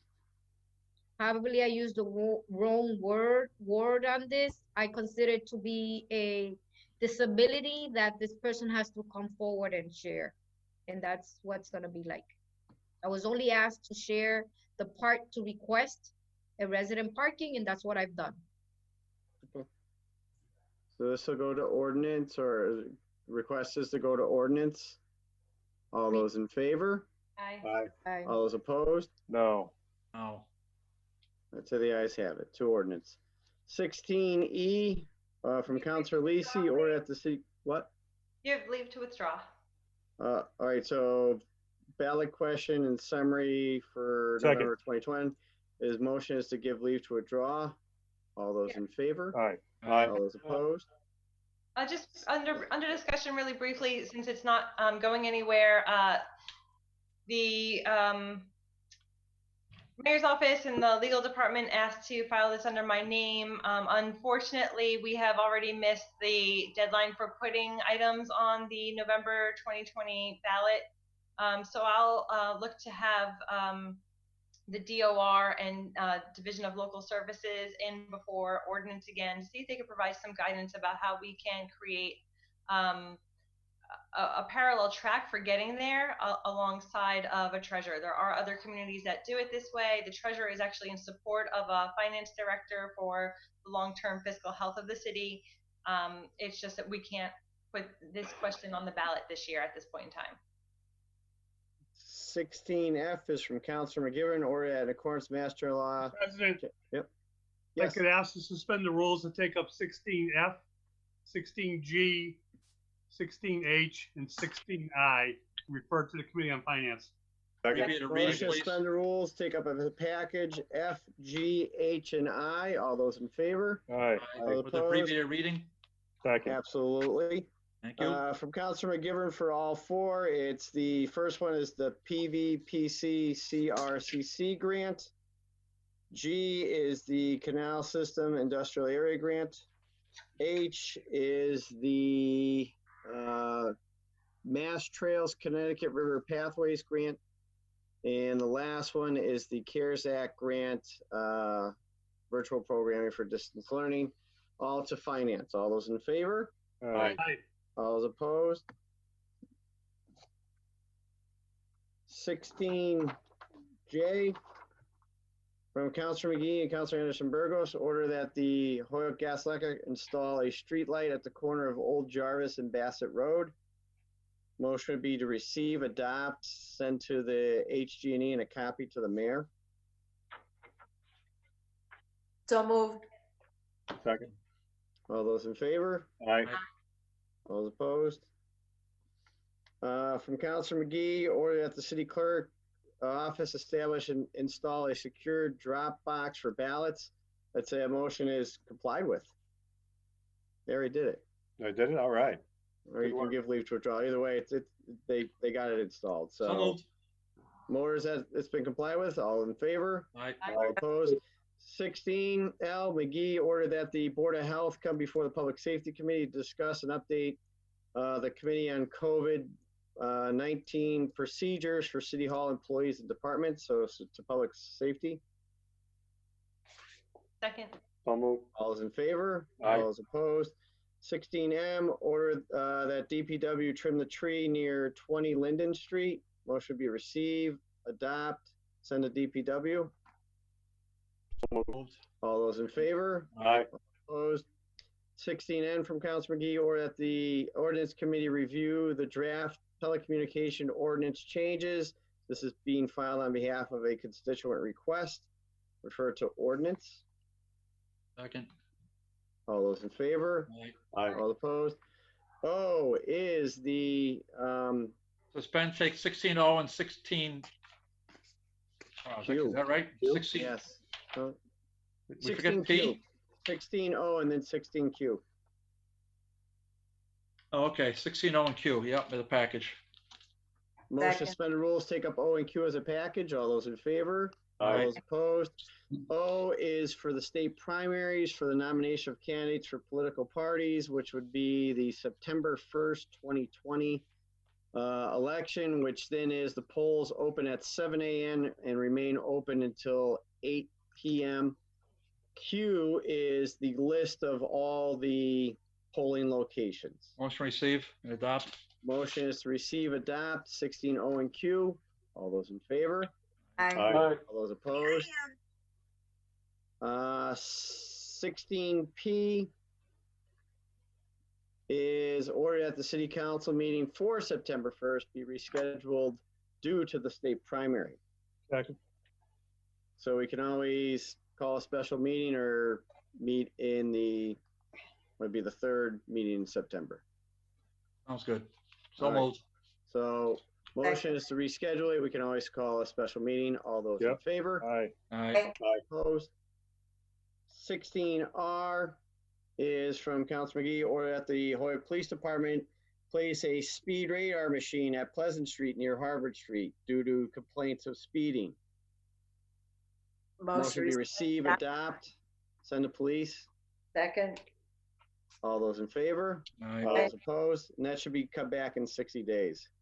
16S from Councilor McGee, order that the DPW installed raised crosswalks on Pleasant Street at the following locations: Harvard, Radcliffe, and Montgomery. Ordinance. Sent to ordinance. All those in favor? Aye. All those Aye. opposed? Montgomery. What was that? Montgomery's at the top just before you get to. No, I know where it is. Yep. Okay. River Terrace. Terry, after the Public Service Safety Committee, I say we package them all together, and that's how we get them all in at a cheaper cost. That's just me. We'll deal with that at Public Safety. 16T, order that the City Council appoint a new, that one's actually done, sorry. 16U from Councilor McGee, the DPW remove the tree across from 45 Hillview Street. Motion be receive, adopt. Have to add to the list. And yeah, and add to the list, we know. Send to DPW. All those in favor? Aye. Aye. All opposed? 16B, Councilor McGee, order that DPW patch the raised sidewalk in front of 26 George Street. Receive, adopt, refer. Motion is receive, adopt, refer to DPW. All those in favor? Aye. Aye. Opposed? 16W from Councilor McGee, order that the DPW repave Whittier Circle. Receive, adopt, send to the DPW. Receive, adopt. Another- send to Todd. Yeah, add to the list, but that street is awful. Todd. Councilor Tallman. Yeah, could you add me on it? I'm very familiar with that street. I hiked that street for 6 years in my last 6 years of my career. And that's been bad for a while. Yeah, it's real bad. But yeah, absolutely adding Counselor Tallman to 16. Trooper. Thank you. 16X from Counselor McGee and Anderson Burgos. Order that the Public Safety Committee invite in the Board of Health to address and review the leash law. Ooh. Refer to So to Public Safety. Safety. All those in favor? Aye. All opposed? 16Y from Council Murphy, order that to ensure efficient truck docking, no parking be allowed on the west side of Boulay Street at the intersection with Stebbins Street in northwesterly corner of point 30 feet farther north. You refer to ordinance. To Second. ordinance. All those in favor? Aye. Opposed? Z is from Can Council. we take 16Z and looks like 16AC and send them to DGR, please? Second. So 16Z, AA, and AC. Do you want A and AB as well or no? No, I don't think Okay. I don't think the maker's doing that. I think it's just 16Z is in zebra and AC is in AC green. Oh, AC. Okay, I see. I was just making sure I knew. So 16Z, order that the Director of Planning and Economic Development meet with the DGNR Committee to discuss the Armory Building. In C, order that DGNR Committee meet with the Mayor and Director of Human Resources to discuss the current domestic violence leave policy of for abused employees. So that would be DGNR for both. All those in favor? Aye. All those opposed? 16AA, that the Public Safety Committee meet with the Police Chief, Police and Fire Chief, Director of Ambulance Services, and Social Services agencies to consider whether Holyoke should implement a 900 response program to public safety. Second. Second. All those in favor? Aye. All opposed? 16AB is from Council Murphy, that the Public Safety Committee meet with representatives from the Neighborhood Watch Program to discuss any idea about improving each program and building active cooperation with the police department to public safety. Oh, can I be signed on that, Terry? Adding Councilor Vacan. All those in favor? Aye. All opposed? 16AD from Council Murphy, order that the DPW trim the tree in front of 322 Pine Street, so long as it's no longer dangling on the home. Motion is receive, adopt. The city forester. Yep, to DPW. All those in favor? Aye. All opposed? Mr. President, Yep. Council Graney. if that's dangling on a home, should we make that a priority? Well, it's receive, adopt, so we're getting it right over to them. Okay.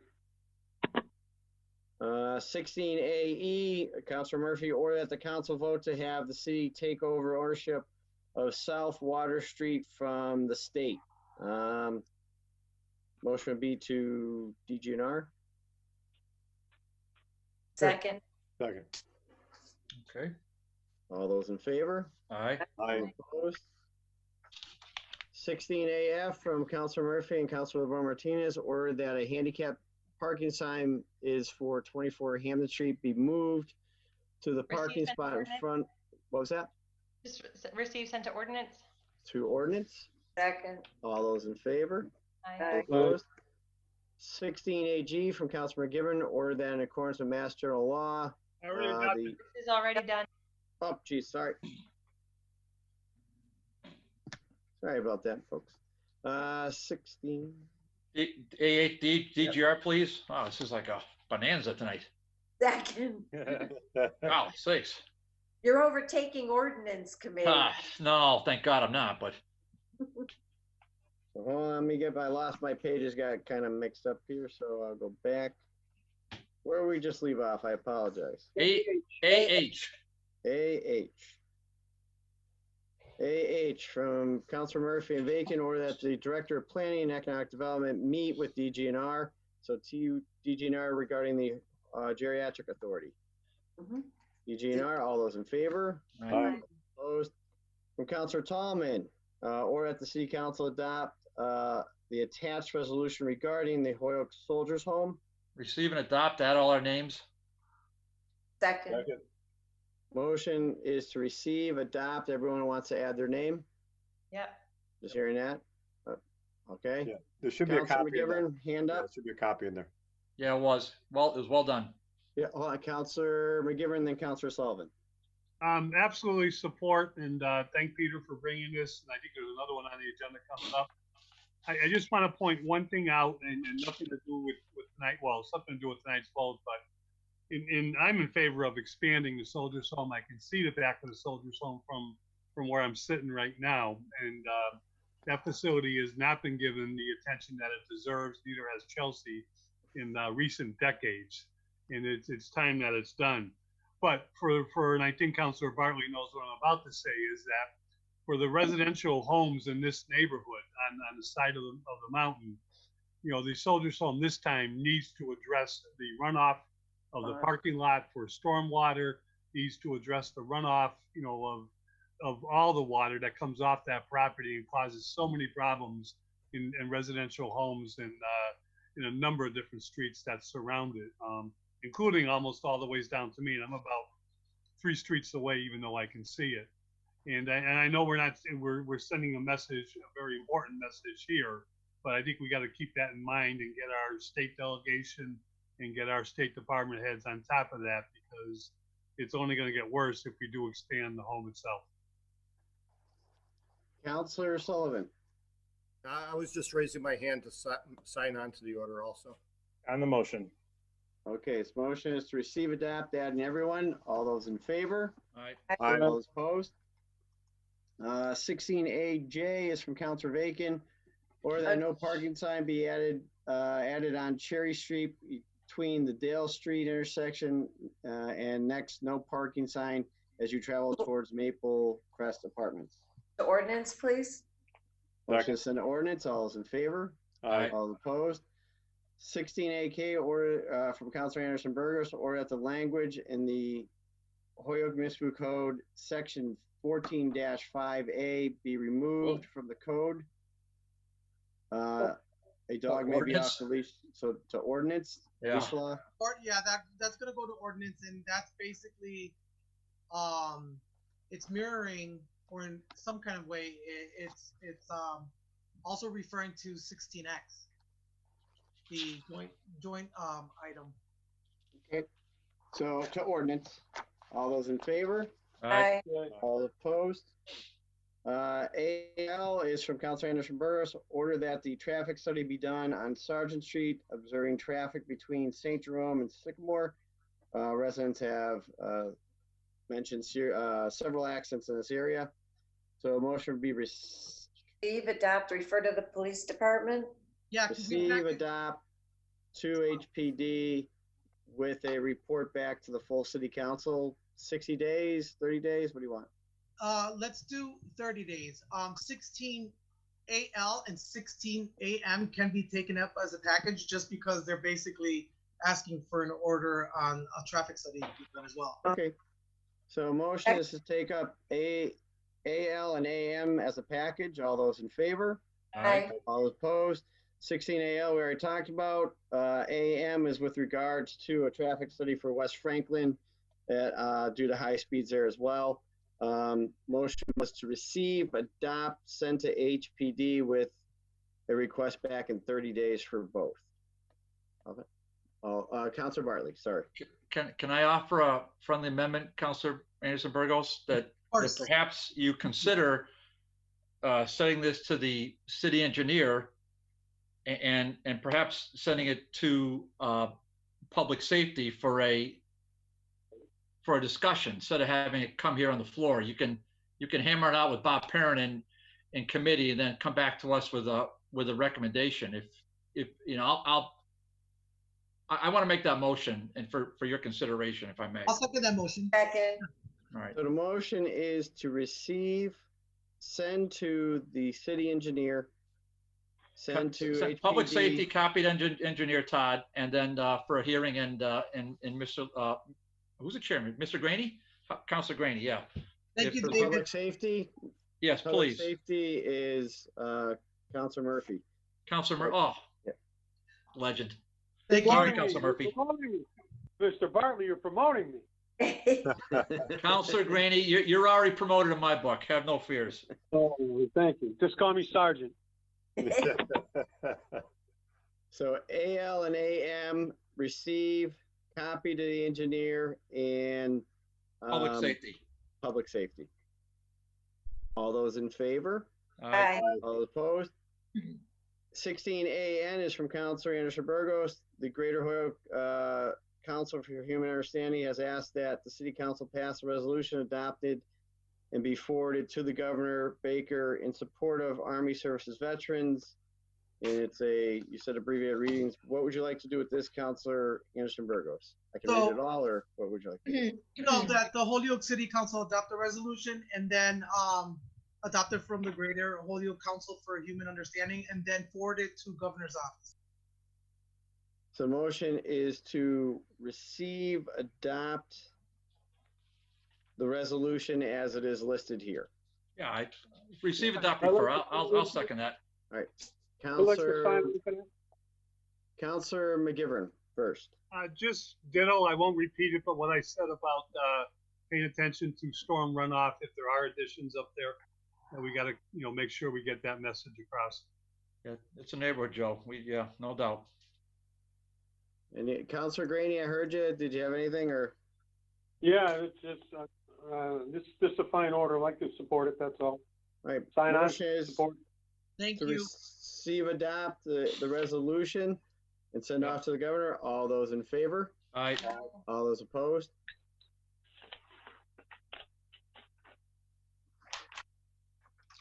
(16) AO from Councilor Anderson Burgos, order that a do not block the driveway sign be placed on the eastern side of the driveway located at 58 Beacon Ave. Receive and send to the ordinance committee. Motion is received. Why can't we just adopt and refer to DPW? Second. Well, I mean, you could paint it, but it doesn't have any meaning unless there's an ordinance behind it. There is. It's a citywide ordinance. You can't block driveways within 10 feet. Right. Oh, sorry. I thought it was a block the box. No. Driveway. I'll second. So motion to receive and adopt. Thank you. Yes. Motion is to receive and adopt. All those in favor? Aye. All those opposed? AP is from Councilor Bartley. That's the City of Holyoke accept Old Bassett Road as a public way. Ordinance. To ordinance. All those in favor? Aye. All opposed?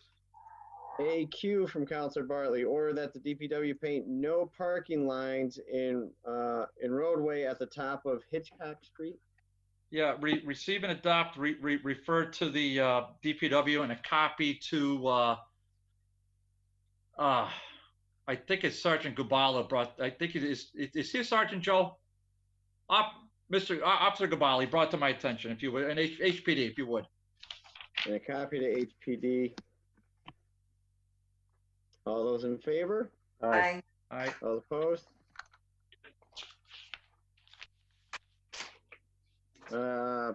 16 AR from Council 16 AR and 16 AS as a, well, is it the same thing?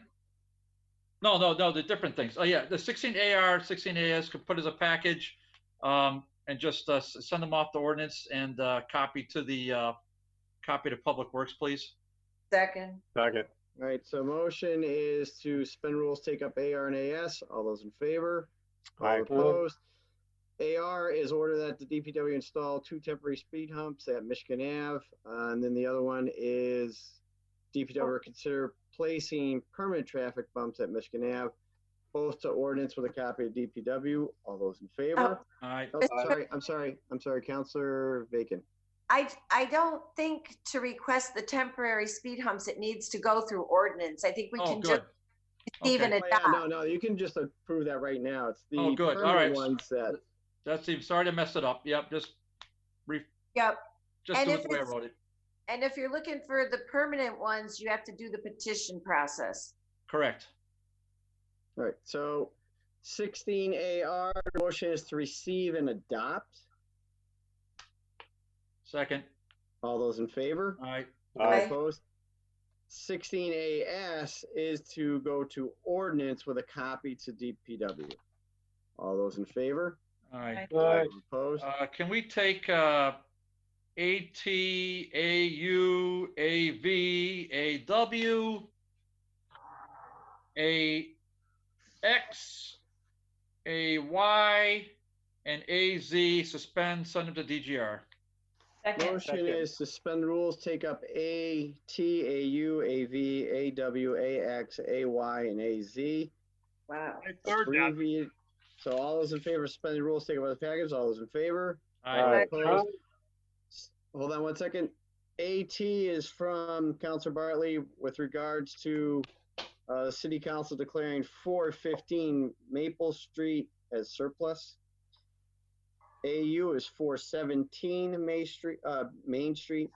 AV is 136 Cabot Street. AW is declare Cabot Street parcel identified as, and it gives the map number. AX is 525 Pleasant Street. AY is 107 Clemente Street. And AZ is ordered that the Honorable City Council accept the amendments to the Holyoke Redevelopment Authority Urban Renewal Plan, connect, construct, create a plan to revitalize the Center City Holyoke as presented. The City Council has authorized HAR to approve minor changes, so on and so forth. So that's all to DGNR. All those in favor? Aye. All those opposed? Late file orders. Make a motion to adjourn. Second. No abating it. 20 late file. There, I have just one, I do believe. Oh, come on. You could do better than that, can't you? Oh, I can start drafting some, Counselor. Oh, shut up. Give me time. This is a communication or a letter from Counselor Leasing. This is to the Massachusetts Department of Public Health. Dear Commissioner and members of the Division of Health Care Facility Licensure and Certification, as the City Council at large, I'm mind with regards to the potential closing of the Holyoke Medical Center. And it goes on to request certain things. I don't know, Councilor Leasing, if you wanted to address this or. Sure. I sent this letter around as a late file to all city councilors as a late file communication, and I also posted it to Facebook earlier today. And a couple of typos were pointed out to me, but basically on July 28th, last Tuesday, there was a Department of Public Health public hearing on the potential closure of the birthing unit at Holyoke Medical Center. I did not submit my testimony because I knew we had this meeting coming up, and so I wrote a letter. I'm going to submit that letter, but I circulated it to the full City Council to see if the body wanted to sign on and then put this letter, changing all the I's to we's, so that's coming from the council, and put it on the City Council's letterhead, just give it a bit more force. Essentially, what I'm saying in this letter is that the public hearing process has really failed the citizens and residents of Holyoke because they've already closed the birthing unit. So this public hearing process is coming sort of like after the fact. And I asked them to remedy the failure of this public hearing process by, number one, increasing local and descriptive representation on the hospital's board of directors. Number two, that the Department of Public Health fund a community needs assessment for Holyoke that's independent of the hospital.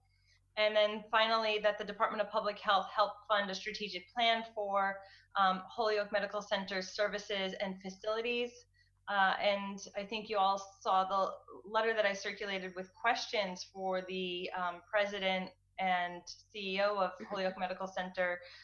You know, we need a strategic plan very, I think, urgently for what's going to happen with this facility, so that we're not left with another, you know, very large vacant property down the road. So I think we need to ask the state to really start to support the strategic planning of what's going on, not only inside the hospital, but to make sure the hospital itself stays afloat for years down the road.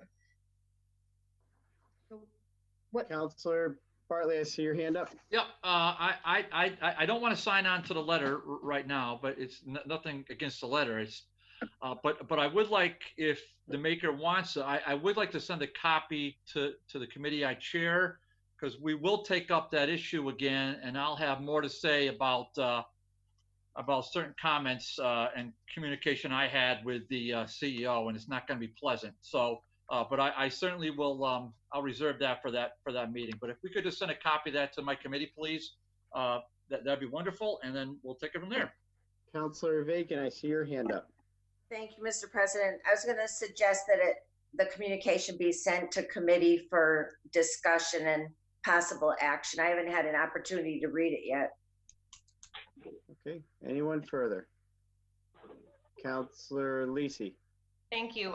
So as far as I understand, in terms of the DPH process, they're going to be closing public comment and rendering a decision within 15 days of the public hearing that happened last Tuesday. So we're a week out, halfway through. And so again, we could take a vote. I'd like a vote. I mean, maybe it's not a unanimous vote of the city council, but I would like to put it up for a vote to see if a majority of the city council wants to put it on the city's letterhead and send it out. And again, otherwise I'm just going to be sending it on my own, and that's fine too. But I thought I'd afford all of you the opportunity to sign on. I just asked a question. Councilor, when do we receive this? I haven't gotten this letter to proofread.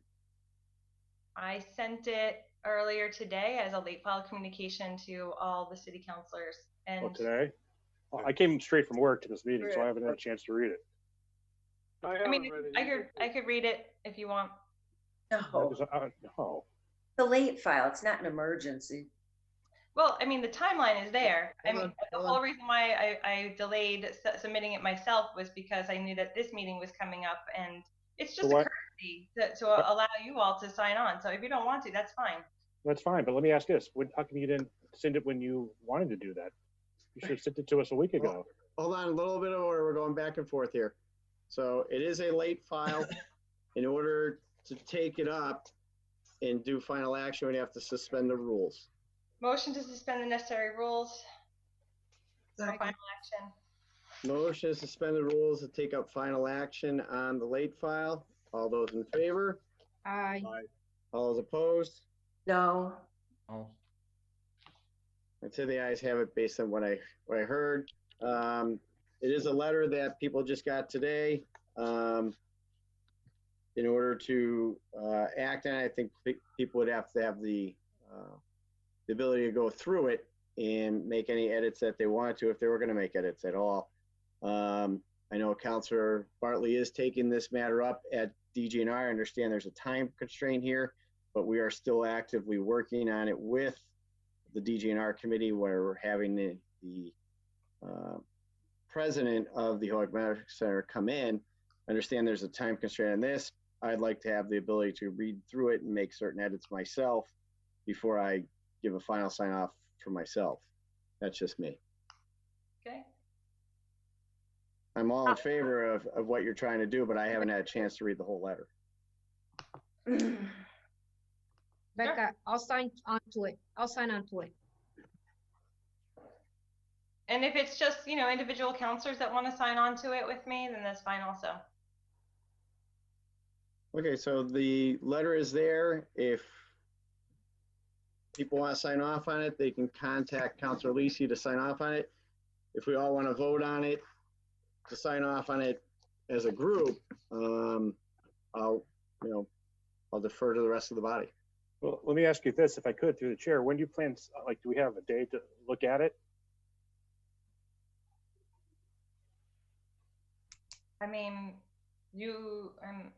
I don't know how it would how it would remain part of the public record in that case.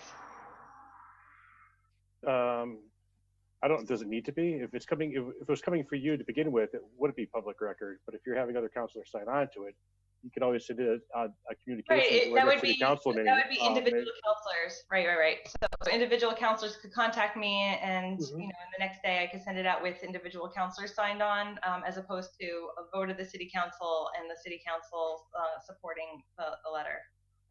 Yeah, just in the future, I think that anytime we want to do this, and I'm all in favor of doing group letters. In fact, we've done multiple of them. I think, the respect to the people who are working. I mean, I got to work. I get straight to my house to do this. I don't have time to even check my email.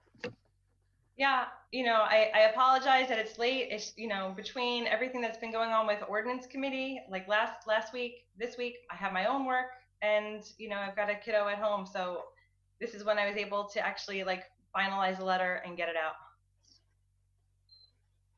Todd? Yep, Councilor Bartley, sorry. Just with the maker's order, I just, is it okay just to send a copy to the DGR committee? Are you okay with that, Rebecca? Yeah, absolutely. I did amend it. And no, just separate from your letter. I just want to send the actual letter that you wrote to committee, just so I can have it officially in committee. Is that okay? And then you can take another action if you want. Yeah. Is that okay? Yeah. Okay, so that's my motion. I just want to send it to committee, and you can make a second motion on top of that. But my motion is just a copy to my committee. That's all. Second. That's what I want to do. All right, so one is sending a copy to DGNR because they're still ongoing with the debate on this and getting more information to the public through the president. So that's one. With regards to the rest of the matter, what would people like to do? I mean, I think we should just take a vote and see if there's, a majority vote to send it as the city council. It may not be unanimous, but we can see if the votes are there. So the motion is to vote on sending out a group letter on the matter. Is that the motion? Hands been up. All right, so in show of hands, do you want to sign off as a group on the letter? What, Councilor Bacon? I'm sorry. Well, thank you. What? I'm sorry. I just want to object to this. I think it is undue pressure for something that was filed late, that we haven't even had a chance to read. I just think it's bad process, and I don't like the pressure. Thank you. All right, so we also have a vote to go to committee as well. So here, vote is, do we all want to sign on to a letter that most of us have not read yet? that really, I haven't had a chance to read this. It's a late file. On the motion. So for me, I will not be voting to vote on a letter I have not read yet. That's just. So motion is to sign on to a letter. Can I have that was the motion. So, but we can independently sign on to it? Absolutely. Sure. Okay, I probably most likely will sign on to it after I have a chance to read it, and that'll be maybe tomorrow or the next day. But I haven't read anything yet, so I can't vote on it. That's improper, and that's what I was taught day one of law school. You don't sign on to anything until you've read it. So that's where I stand on this one. You were at law school first time? We've just debated that's my class I attended, Councilor Bartley. Dave, did you know that? I skipped class that day. All right, on the motion. I read it, but. All right, so the motion is to sign on to the letter as is written. I submitted an amendment to the first paragraph, but you guys probably didn't read that either. So I don't even have that. I don't have that before. She just did it. She just did it? Who has an amendment? All right, make a motion to adjourn. Second. Well, first is on the, it's still on the table. Motion is. Well, Todd, explain to me, there's an amendment to it? Well, first, I don't have that. So we don't have that before us currently. So then what are we there's no voting late on? file with the amendment. I don't have that. Next is. All right. This isn't copy going to DGNR. Councilor McGivern, I see your hand up. Look, I understand why someone, and none of us would want to vote on something we haven't read, but we're voting on something we haven't read by saying yes or no. That's not fair. Right. Yeah, I don't disagree. So, I mean. So Todd, make what's the ruling here? I mean, well, there was a motion to sign on to it, but no one's read it. So I think it's best practice is that the council has the ability to read this. There is now an amendment that no one has even seen as well. Make a motion to recess till tomorrow night. So the motion would be is that you really can't vote on it because there's now even an amendment that no one has. Right. So to me, it can stay tabled. We can motion to table it. we can send it to DGNR. It's fine. If people want to contact me before noon tomorrow to sign on as individuals, then that's fine. All right, so motion is to send to DGNR. That was one motion that was seconded. All those in favor? Aye. All those opposed? I think that's it for the late To adjourn. files. All right. Motion is to adjourn. Second. Everyone have a good night. Thank you. Christmas. Have a good night. Don't forget to vote. Don't forget to vote September 1st. Don't forget to vote. Amen.